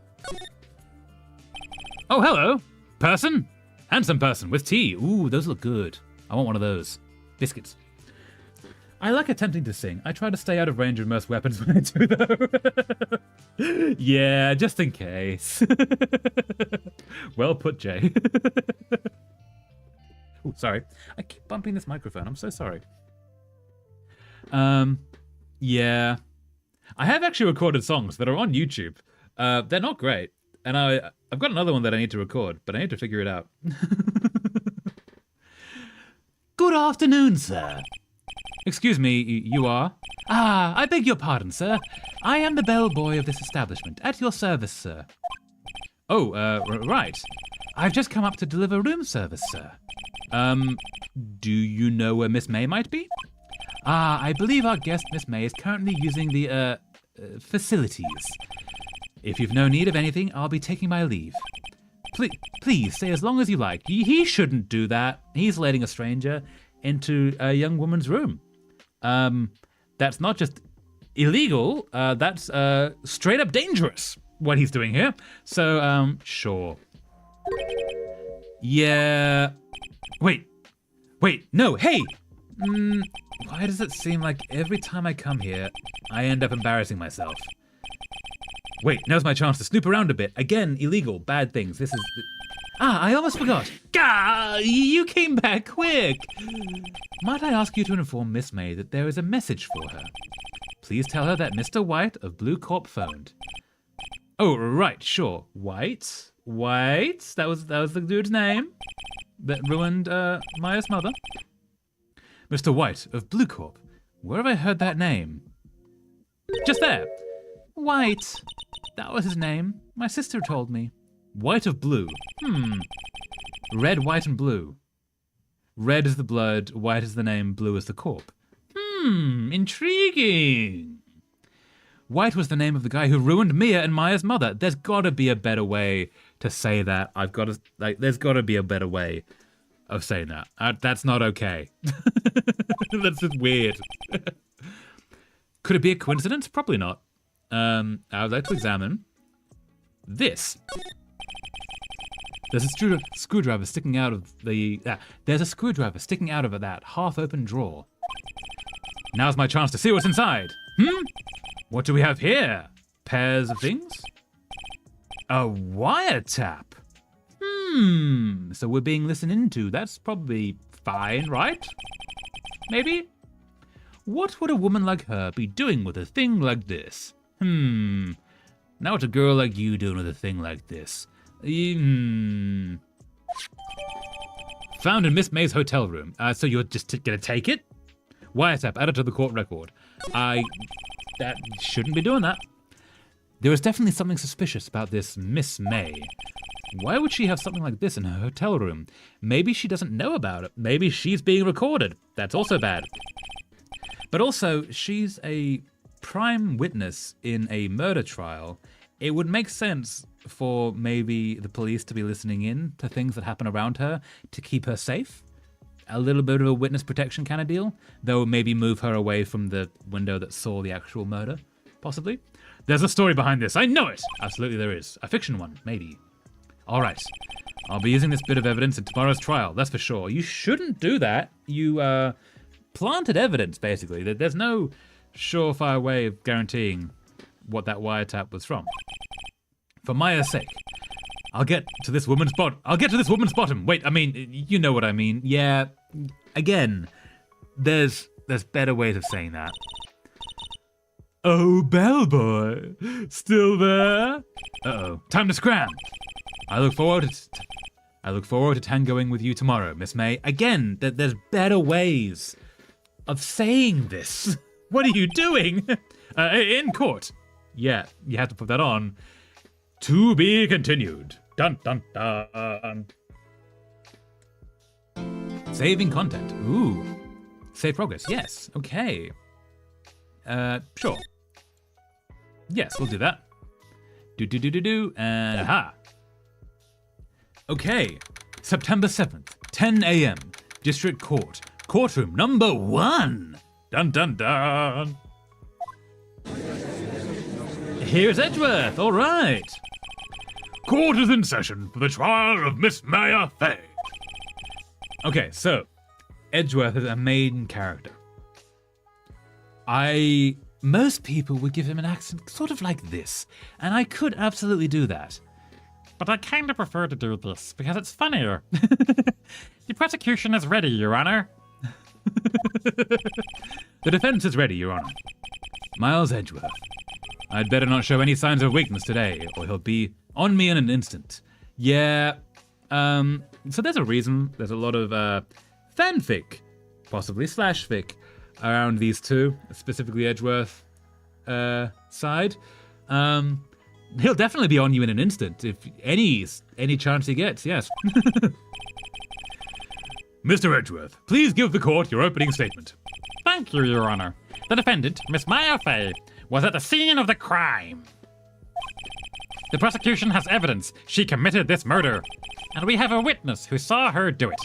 The prosecution sees no reason to doubt the facts of this case, Your Honor. I see. Thank you, Mr. Edgeworth. Let's begin then. If we may call our first witness, Your Honor, the prosecution calls the chief officer at the scene, Detective Gumshoe. Aha! I'm here, see? Witness, please state your name and profession to the court. Sir. Here, see? Sir. My name's Dick Gumshoe, sir. I am the detective in charge of homicides down at the precinct, sir. Detective Gumshoe, please describe for us the details of this murder. Very well, sir. Let me use this floor map of the office to explain. Dun dun dun! The body was found by this window here. Okay. And the cause of death? Loss of blood due to being struck by a blunt object, sir. The murder weapon was a statue of the Thinker, found next to the body, sir. It was heavy enough to be a deadly weapon, even in a girl's hand, sir. That's, assumption. You're not actually doing it. Not actually sure of that. The court accepts the statue as evidence. They're still calling it a statue.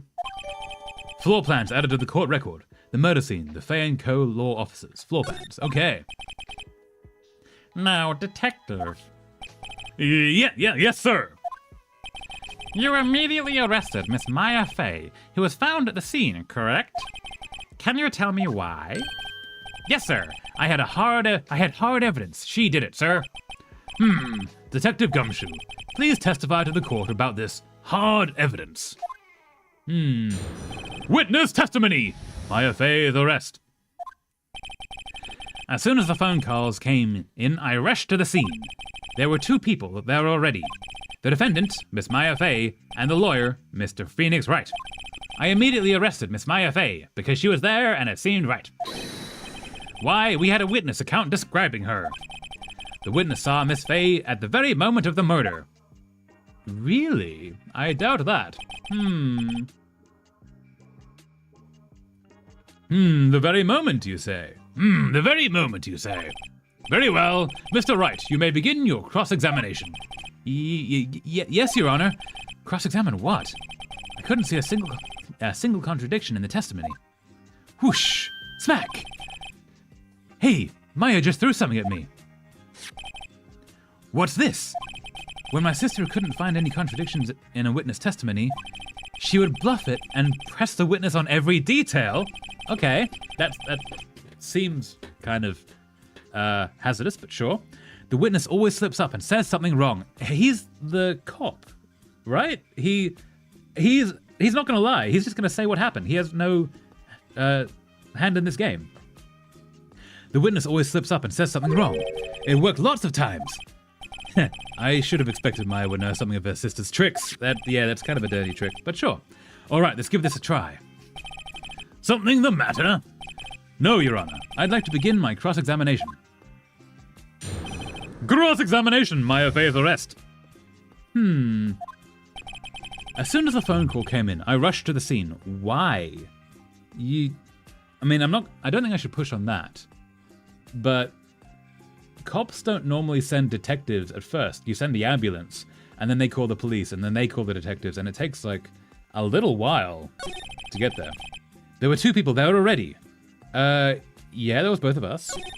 The defendant, Miss Maya Fay, and the lawyer, Mr. Phoenix Wright. Hi, that's me. I immediately arrested Miss Maya Fay. Why? We had a witness account describing her. Okay, let's press that. No, that's actually... Let's do that. Let's press you. Hold it! Aha! Hold it just 1 second and not a second longer. Yeah? If I heard correctly, you said you arrested her because you had hard evidence she did it, correct? Huh?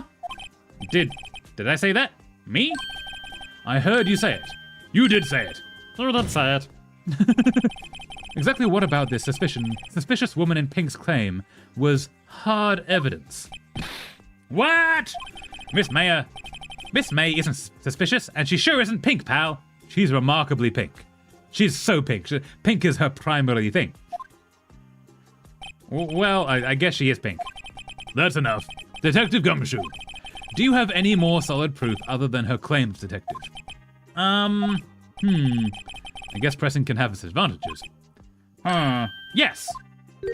Gah. Sorry, I got the order of things mixed up in my testimony, Your Honor, sir. There was something I should have told you about first, Your Honor. Yeah, maybe lead with that. Very well, detective. Let's hear your testimony again. Whole thing, top to bottom. Witness testimony, hard evidence. After securing the suspect, I examined the scene of the crime with my own eyes, see? I found a memo written on a piece of paper next to the victim's body, see? On it, the word Maya was written clearly in blood. Lab test results showed that the blood was the victim's. Also, there was blood found on the victim's finger. Before she died, the victim wrote the killer's name. Okay, that we can cross-examine with the autopsy that showed her die instantly. How do you like that? That's my hard evidence. Okay.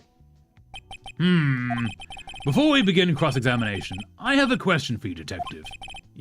Your Honor? Why didn't you testify about this vital piece of evidence the first time? Yeah, that's kind of big.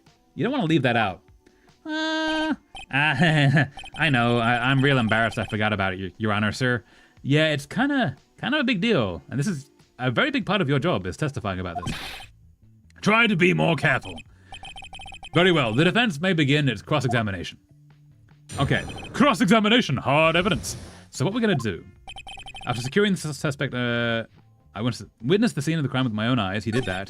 I found a memo written on the piece of paper next to the victim's body. Cool. On it, the word Maya was written clearly in blood. That's true.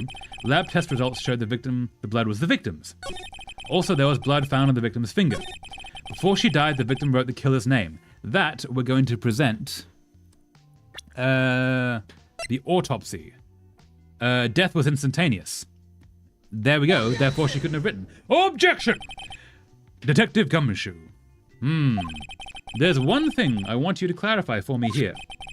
You say that the victim, Mia Fay, wrote this note. That she was accusing the defendant, Maya Fay. That's really what you're saying? What? This isn't one of those lawyer tricks now, is it? Of course she wrote it. Who else could have? The murderer? You have it backwards, you have it backwards, detective. Backwards? The victim is the only person who absolutely could not have written it. This is a report from your department, detective. Immediate death due to a blow from a blunt object. She died immediately. But No butting your way out of this one, detective. dun dun dun. Gavel! Order, order. The defense has a point. Someone who died immediately wouldn't have had the time to write anything down. They'd be dead. That's sort of what immediately means. Objection! Objection! Mr. Wright, I beg your pardon, but when exactly did you obtain that autopsy report? When? Ooh.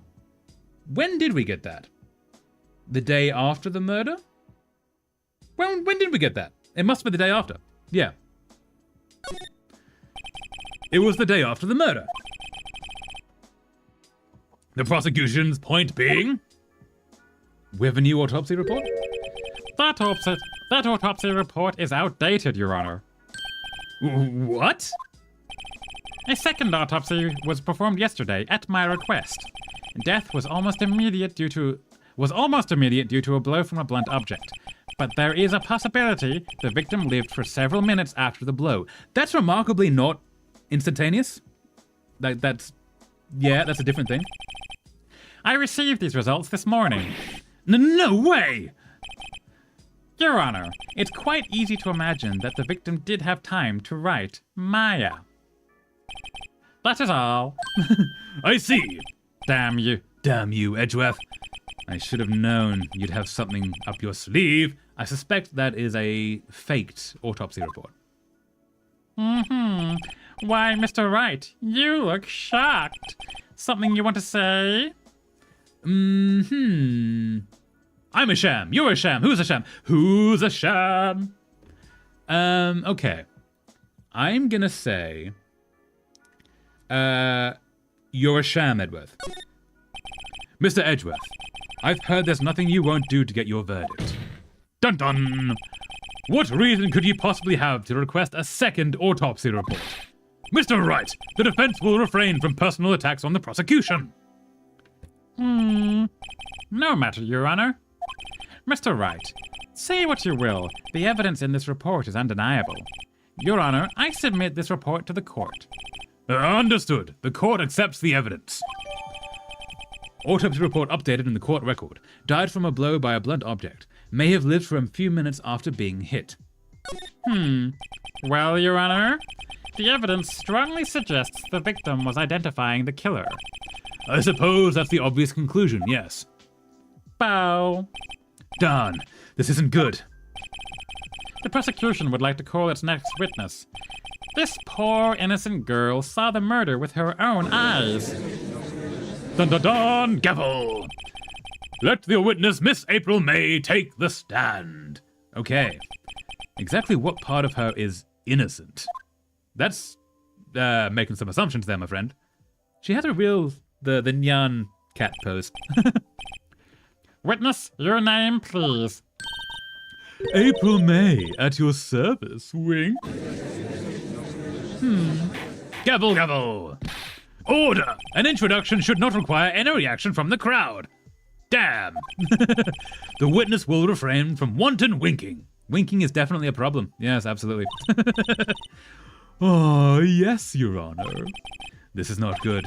She's already captured the heart of every man in this courtroom. Misogyny. Tell us, where were you on the night of September 5 when the murder occurred? I was, in my hotel room. Tee-hee. I checked in right after lunch. And this hotel is directly across from the Fay & Co. law offices? That's right, big boy. Please testify to the court about what you saw. Witness testimony! Witness's account. Okay. It was 9 o'clock at night. I looked out of the window, you know. And then, I saw a woman with long hair being attacked. The one attacking her was the mousy girl sitting in the defendant's chair. Then the woman, dodged to one side and ran away. But that girl, she caught up to her and she hit her. How did she run away?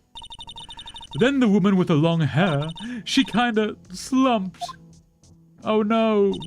The end, that's all I saw. Every little bitsy witsy wink. I told you to stop winking. That was very mean of you. Well, Your Honor. I see. It is a remarkably solid testimony. I don't see a need to trouble the witness with any... Wait, Your Honor. Yes, Mr. Wright? What about my cross-examination? Yeah, you don't want to skip that. I thought the witness's testimony just now was quite firm, didn't you? Easy, dude. Dang. Mr. Wright, I understand that you were Miss Mia Fey's understudy. Were you not? You must know her techniques well. Her cowardly way of finding tiny faults in perfectly good testimonies. You fake evidence, my man. You don't get to talk. Hey, how dare you? Well, Mr. Wright, will you cross-examine the witness? Yes, I'm doing it. Absolutely. I'll gladly proceed with the cross-examination. Okay, let's do this thing. If only because I have a feeling Edgeworth doesn't want me to. She has to have some weakness. Very well, you may begin your cross-examination. Cross-examination, witness's account. Okay.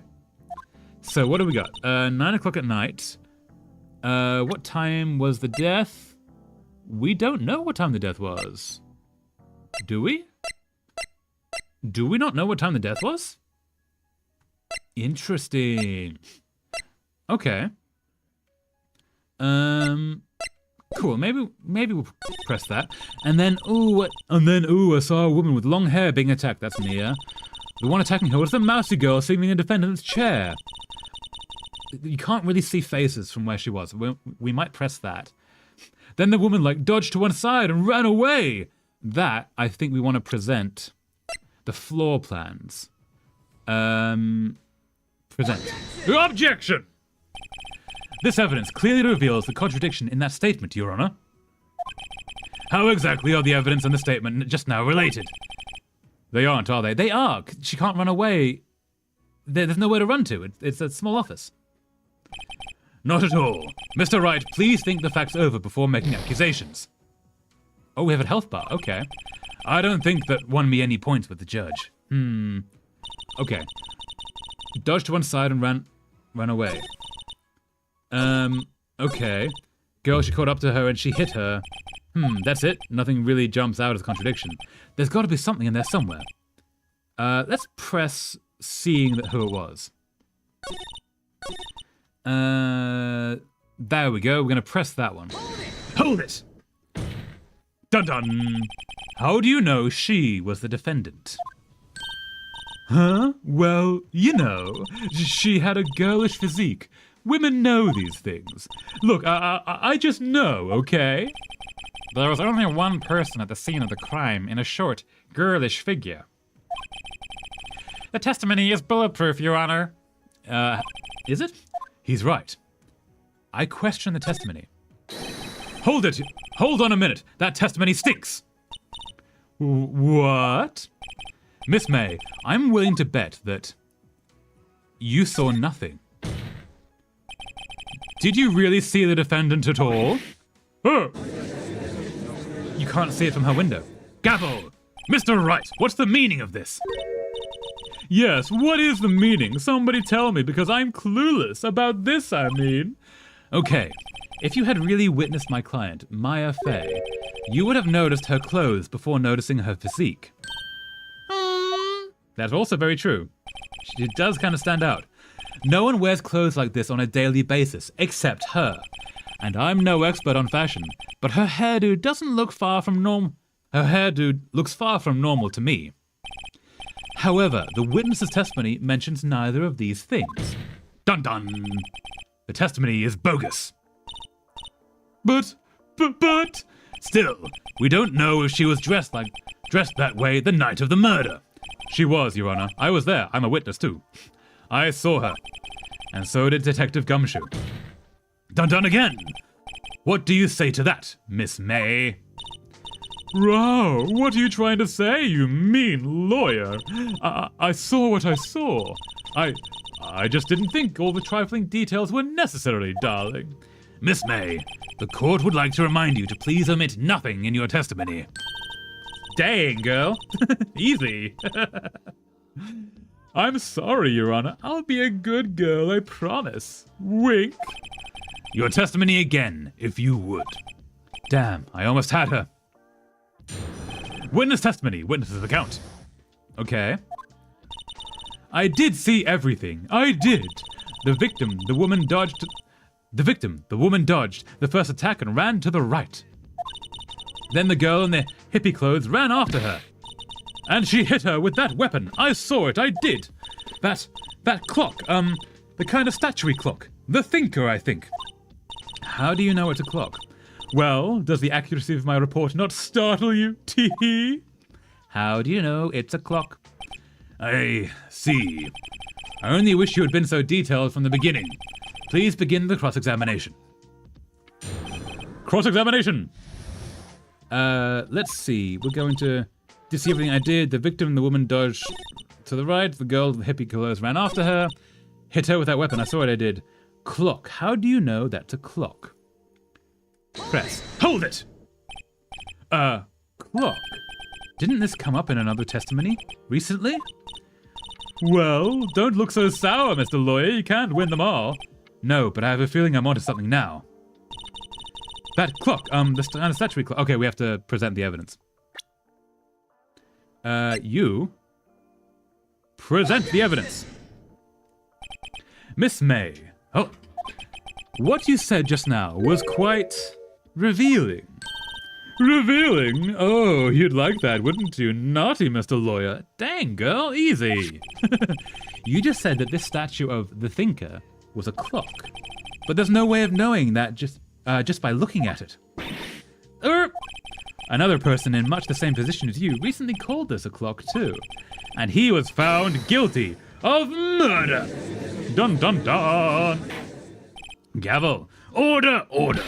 Miss May, can you explain how you know this was a clock? Objection! The witness saw the murder with her own eyes. That's all that's important here. No, the details are always important, Edgeworth. Stop trying to muddy the facts. The defense is trying to confuse the issue with trivial concerns. Yes, of course. You will withdraw your question, Mr. Wright. No, that's an important question. How does she know that? Objection! But questions are all I have, Your Honor. And as you may recall, I've caught murderers with these questions before. Well, only once. Gavel! Objection sustained. You may continue the question to question the witness. Whew, that was close. That shouldn't have been that close. Why was that close? I feel like the judge has been bought off a little bit. If he stopped me there, the trial would be over. Would it? I feel like there's also more witnesses to call. Perhaps. Maybe. Coffee. If you stop me there, the trial will be over. Huh? What? So what happens now? What happens now is you answer my question. How did you know it was a clock? What? That's... because I heard it. Yes, I heard it say the time. From a different building. Dun dun! So, you've been to the law offices of Fay & Co.? No. Hey, I didn't say that. Why would I go there? I heard it from my hotel room. The law offices of Fay & Co., where the murder took place, is very close to the hotel. She could easily have heard the clock. Well, Mr. Wright, are you satisfied? No. There's a street between. No, Your Honor. I can't give up now. I'm not satisfied because she couldn't have heard it. Also, it couldn't have rung, actually. You were at the hotel. There's no way you could have heard a clock go off in the building next door. Objection! You have proof that she could not? Yeah, that was the wrong choice. Amateurs. Listen to me, Mr. Wright. In the courtroom, proof is everything. Without it, you have nothing. You are nothing. Then I would like to propose a test to see if she really could have heard. No. We're not allowed to test here. The prosecution denies your request. Are you allowed to do that? What? On what grounds? This is a trivial matter with no direct bearing on the case at hand. It's directly to the case at hand? Indeed. Objection sustained. Damn. Time to switch directions. Quick. Ready to proceed, Mr. Wright? No. No, Your Honor. We shall stay here. I can't give up now. I'm not satisfied because it couldn't have rung. It couldn't have rung. Your Honor, members of the court. Dun dun. It is inconceivable that the clock in question rang. It's empty? It's empty. That clock is missing its clockwork. Gavel, gavel! How could you possibly? Just take a look, right now. Oh! See anything interesting, Your Honor? It is as the defense says. This clock is missing its clockwork. It's quite empty. So how did she hear it? Tea. Time for some tea. Mr. Wright, would you care to explain to the court the meaning of this? It is as you can see. The clock was empty. It couldn't have run. Therefore, this witness is a big, fat liar. But mean? Well, Miss May?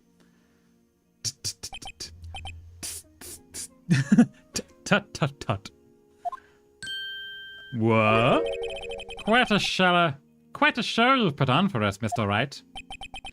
Oh, he knew the clock was empty. Somehow he knew. I'm afraid you've forgotten one thing, however.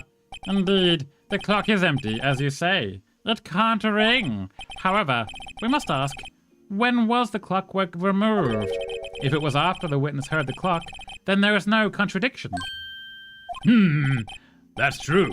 That is a possibility. The clock might have been emptied after she heard it. And that is exactly what happened, Your Honor. Well, Mr. Wright, he's saying things as facts, Edgeworth, without any proof or guarantee. That's kind of baseless. Can you prove when the clockwork was removed? We have a recording. Ho, ho, ho, impossible, of course. I have proof. What? Wasn't it you who told me proof is everything? Well, I was listening. And now I'll show you the proof you like so much. The evidence that proves when the clockwork was removed... Oh, the evidence that proves the clockwork was removed is this.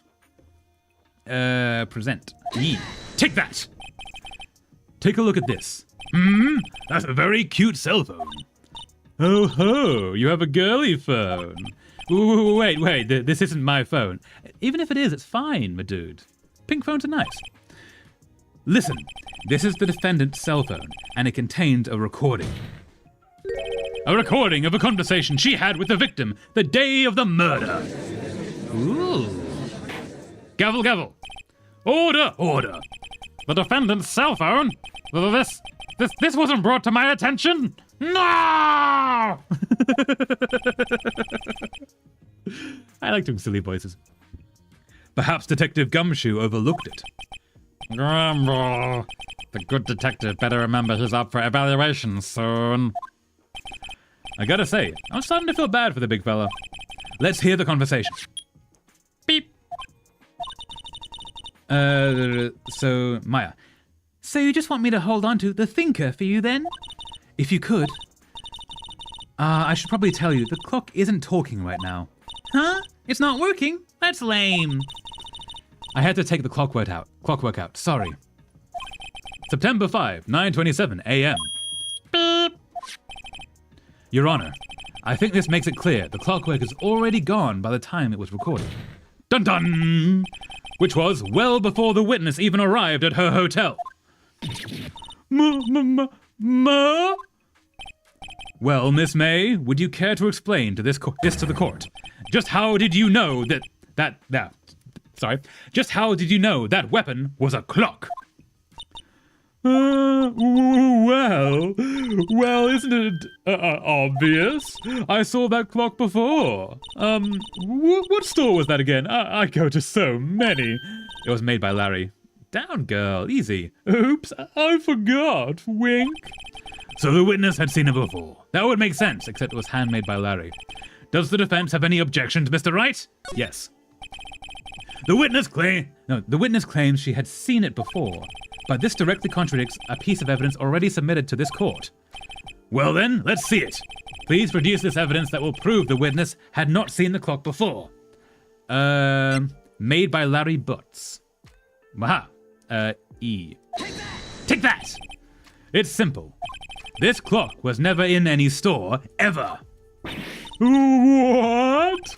A friend of mine made that clock. Only two exist in the world, and they're now both murder weapons. Really, they're probably unlucky and should maybe not be had. Maybe get rid of those things. Maybe don't make any more, just in case more deaths happen. And the one that isn't here is in police custody.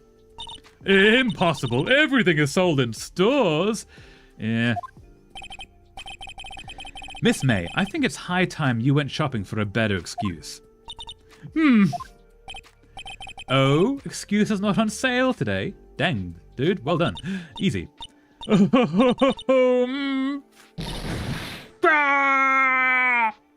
heart spins?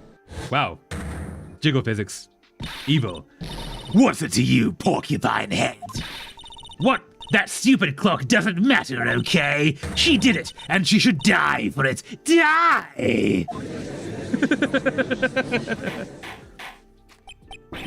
Whoa! Let's not get ahead of ourselves. I don't think Japan has the death penalty. I'm not sure. Maybe not. This is the court of law, and the witness will remain calm. Oh,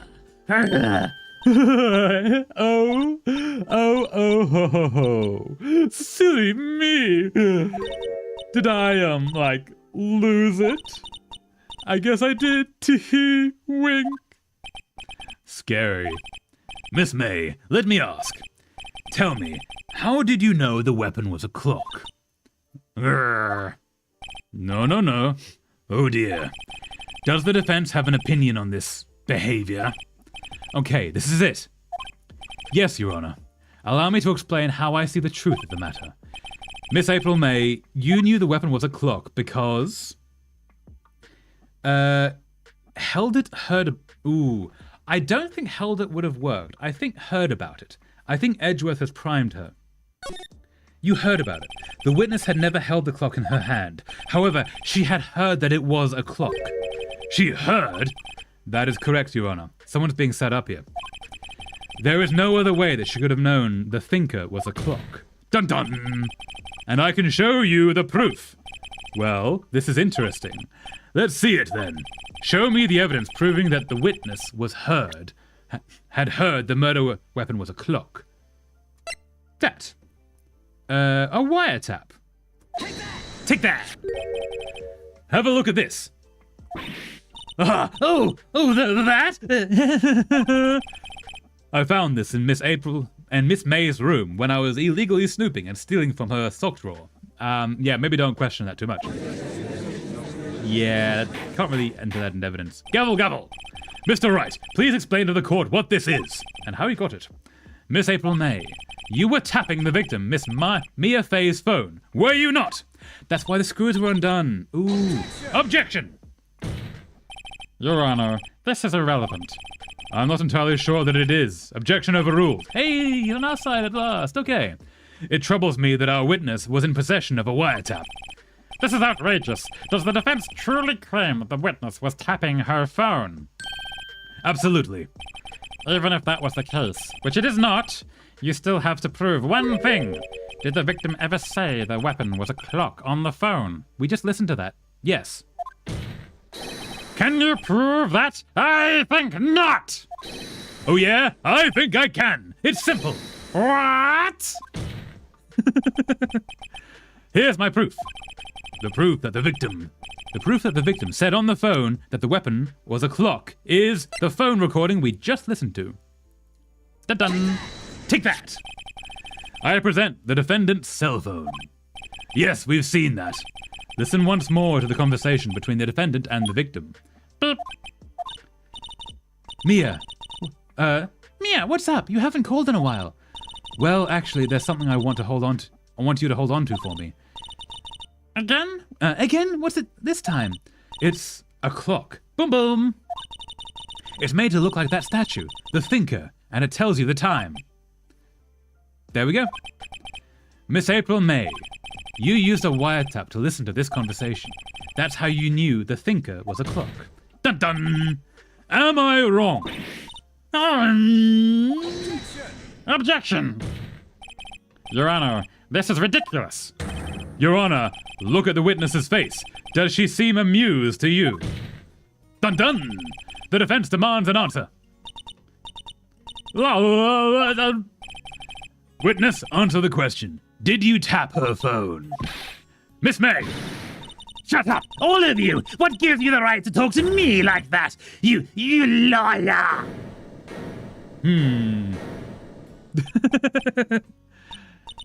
It's no fair. All of you ganging up on me like that.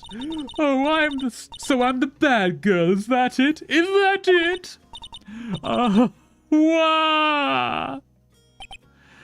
That did it. The court's seen the real Miss May now. Now to deal the final blow.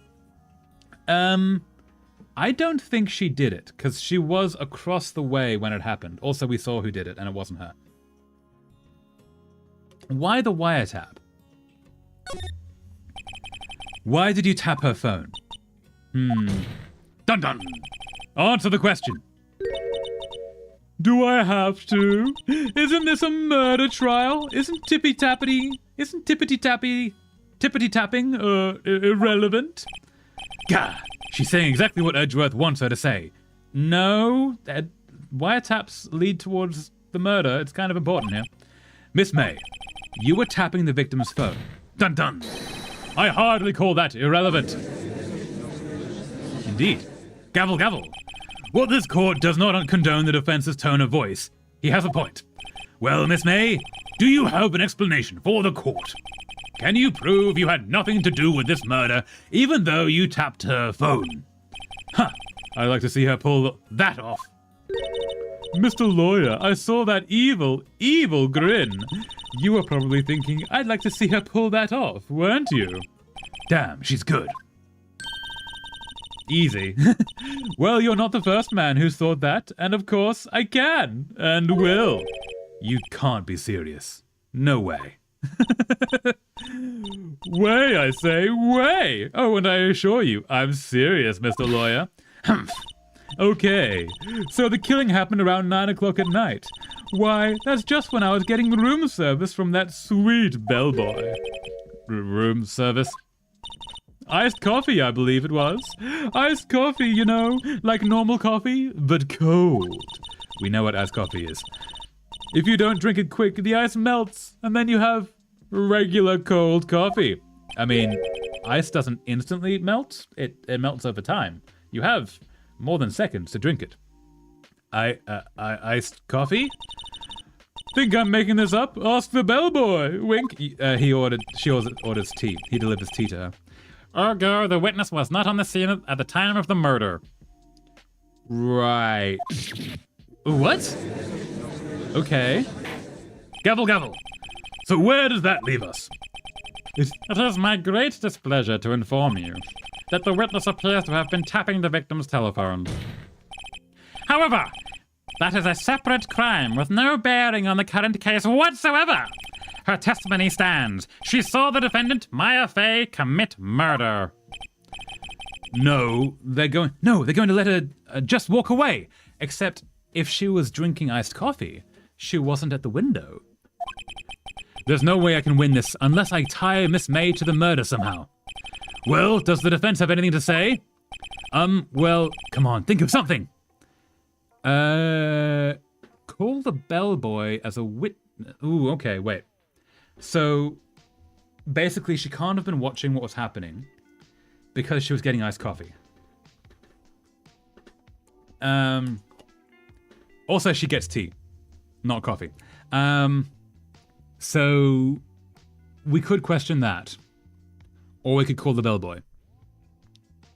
I'm going to say maybe call the bellboy. The defense would like to call the hotel bellboy as a witness. There's something suspicious here, and I'm going to get to the bottom of it. I think you've sunken quite low enough already. Objection! I object to calling the bellboy. Why? Why? What's your reason? Because I hold that the wiretapping had nothing to do with the killing. However, if you agree to one condition, I'll consent to calling this witness. Condition? If Miss April May's alibi is not called into question after you examine the bellboy, then you will recognize that Miss April May was not the killer, and thus she is innocent.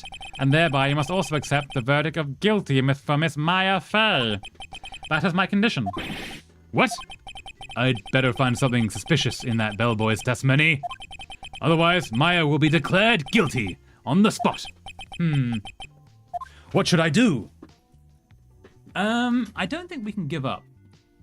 I think accept the condition. Because she gets tea, basically. All right, I have nothing to lose except for, well, everything. Understood. I accept your condition. That's not how law works at all, so maybe not that. Fool. You fell right into my trap. Uh-oh.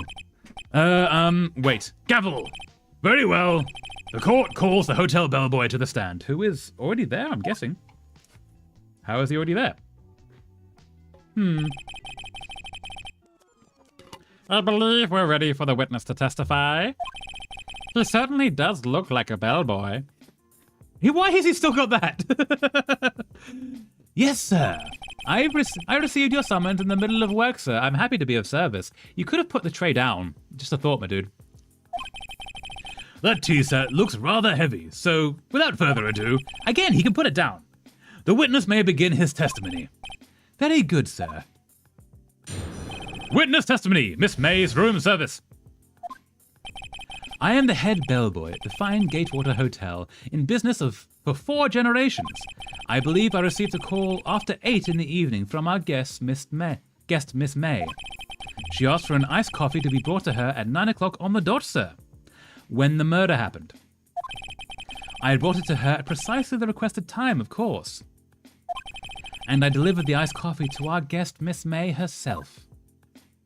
Okay, so the murder happened at 9 o'clock, same as the iced coffee being delivered. She wasn't looking. I see. The defense may begin its cross-examination. Right, I'm ready. I hope. This is it. If I can't prove Miss May was involved with the murder now, Mayo will be finished. Cross-examination, Miss May's room service. Okay. I am the head bellboy, 4 generations, I believe. After 8, she asked for an iced coffee brought to her at 9 o'clock on the dot, sir. I brought it to her at precisely the requested time, of course. Okay, that's the one we're going to press. Q. Hold it! 9 on the dot, you say? Yes, I confirmed that detail several times. She was watching a program on the TV and wished to drink after she finished, sir. 9, the time of the murder. I brought it to her at precisely the requested time, of course. Okay. We'll press that. Precisely 9 o'clock, then. Precisely, exactly, and most definitely, sir, 9 p.m. How can you be so sure? Miss May was quite insistent that it be brought then. Oh, bellboy, tee-hee, I'd like iced coffee at exactly 9 o'clock. Something like that, sir. Therefore, I knocked on her door at the crack of 9, sir. Why would she be so particular about the time? Okay, so I guess we, present evidence? That doesn't have the time.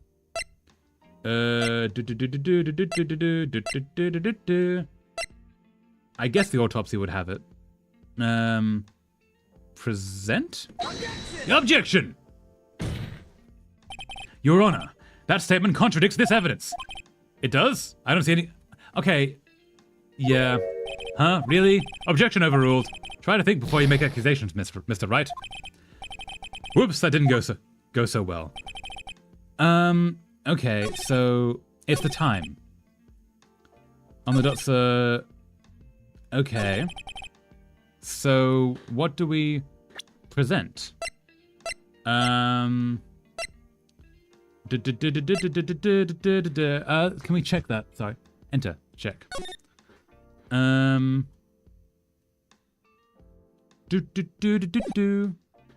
How do we question the time? How do we question the time? If not with... None of this says the time. How do we question the time?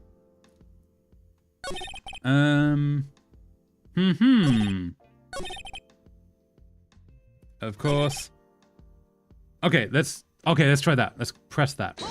Hold it! You are sure it was Miss April May herself? Absolutely, sir. Absolutely? Yes, sir. As in, so very absolutely, sir. It was an endearing mannerism of... It's an endearing mannerism of mine. How come you're so very certain? Oh, sweating.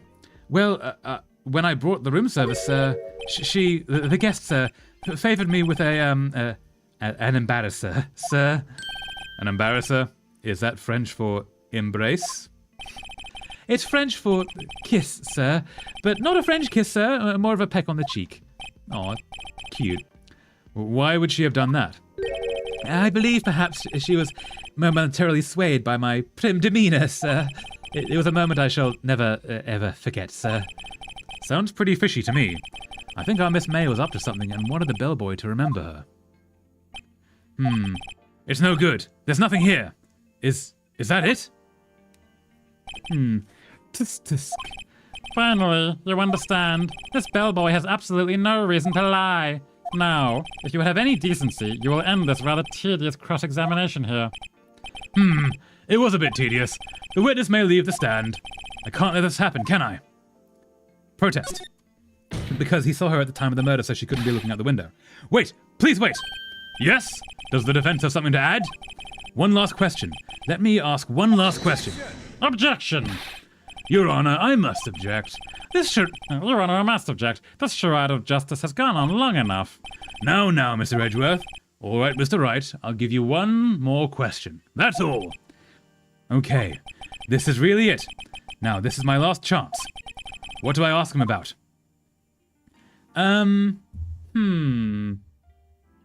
Okay. We need to point out that she couldn't have been looking out the window. Right? So, maybe bed making? Maybe bed making because the bed was freshly made.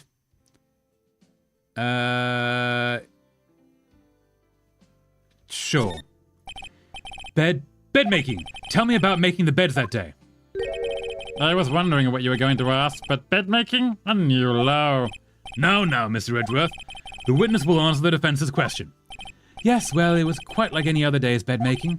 I changed the sheets, the pillowcases, and then I proceeded to make the bed. I had to bring pillows for two, of course, but they're quite light, you see. Pillows for two, okay. I see, thank you. Pillows for two? Dun dun! Bellboy, what did you just say? Yes, pillows are light, sir. Bellboy, tell us the truth now. Was someone else staying in Miss May's room? Objection! I object. That was objectionable. Objection overruled. The witness will answer the question. Yes, I see. Dun dun! Why did you not mention this in your testimony? Well, sir, you didn't ask. Nice try. Dun dun! That's the sort of thing you're normally supposed to mention. Yes, quite, indeed. It was the, good barrister there, Mr. Edgeworth, who... Oh? He asked me not to mention if I wasn't specifically asked, sir. So he's been tampering with witnesses. Oof! You fool! I think that's it. Miss April May checked into a twin room with a man, correct? Yes, sir. Then, when you brought them room service, you didn't see that man in the room. That's right, sir. Dun dun. Your Honor, we have just learned of another person involved who may have been the murderer. In light of this new fact, I hold that it's impossible to judge the defendant. Wouldn't you agree, Mr. Edgeworth? And who, Mr. Wright? Who is this other person? Simple. It was... Miss April May, the bellboy. The man with Miss May. Dun dun! The man who checked in with Miss May. Oof! Your Honor, as has been previously revealed, Miss April May was tapping the victim's phone. Yet Miss May herself has an alibi at the time of the murder. Dun dun! However, that does not clear the man who was with her. The bellboy saw no one else in the room at the time of the murder. My, what a convenient little setup. But it's too late. Too late? I suppose you'd like it if it was too late, wouldn't you? Dun dun! After all, it was you who hid the presence of the other man from this court. Oof! Upstart. Amateur. These accusations are ludicrous. Gavel! Enough! The court acknowledges the defense's argument. I expect the prosecution and defense to look into this matter fully. Am I understood? Yes. Yes, Your Honor. That is all today for the trial of Miss Maya Fey. Court is adjourned. Gavel. All right. September 7th, 2:24 p.m. District Court. Defendant lobby number 1. Mr. Wright, you were amazing in there. Really? Yeah. I think I might be your newest. Sorry? I think I might be your newest fan. Oh, I was just doing my job, you know. Then again, that other attorney was pretty cool too. You're not meant to like him. He's trying to put you in jail. Huh? That face of his with his eyes wide and trembling lips, he's so dreamy. It sent shivers up my spine. You're not allowed to get the hots for the person trying to put you in jail. That's weird. No. If you say so. So, what happens with me? Do I get to go home now? Well, probably not. No, I don't think so. Not yet. Oh, I see. But I got a great lead on today's trial. A lead? That man with Miss May. He's the key. Oh, I get it. What happened to Miss May after that, anyway? I heard they arrested her. I guess she's learning her charms won't work everywhere. She's probably at the detention center now. I may have to go down there later. Anyway, this case is far from closed. Yes, sir. I'm going to find out more. I'm going to find out more about this man. Do you think he was the one who? Maybe so. Sis? Don't worry, I'll find him by tomorrow. I promise. It's kind of quick to be able to do that. And also the lawyer doesn't usually do that. That's more of a police job.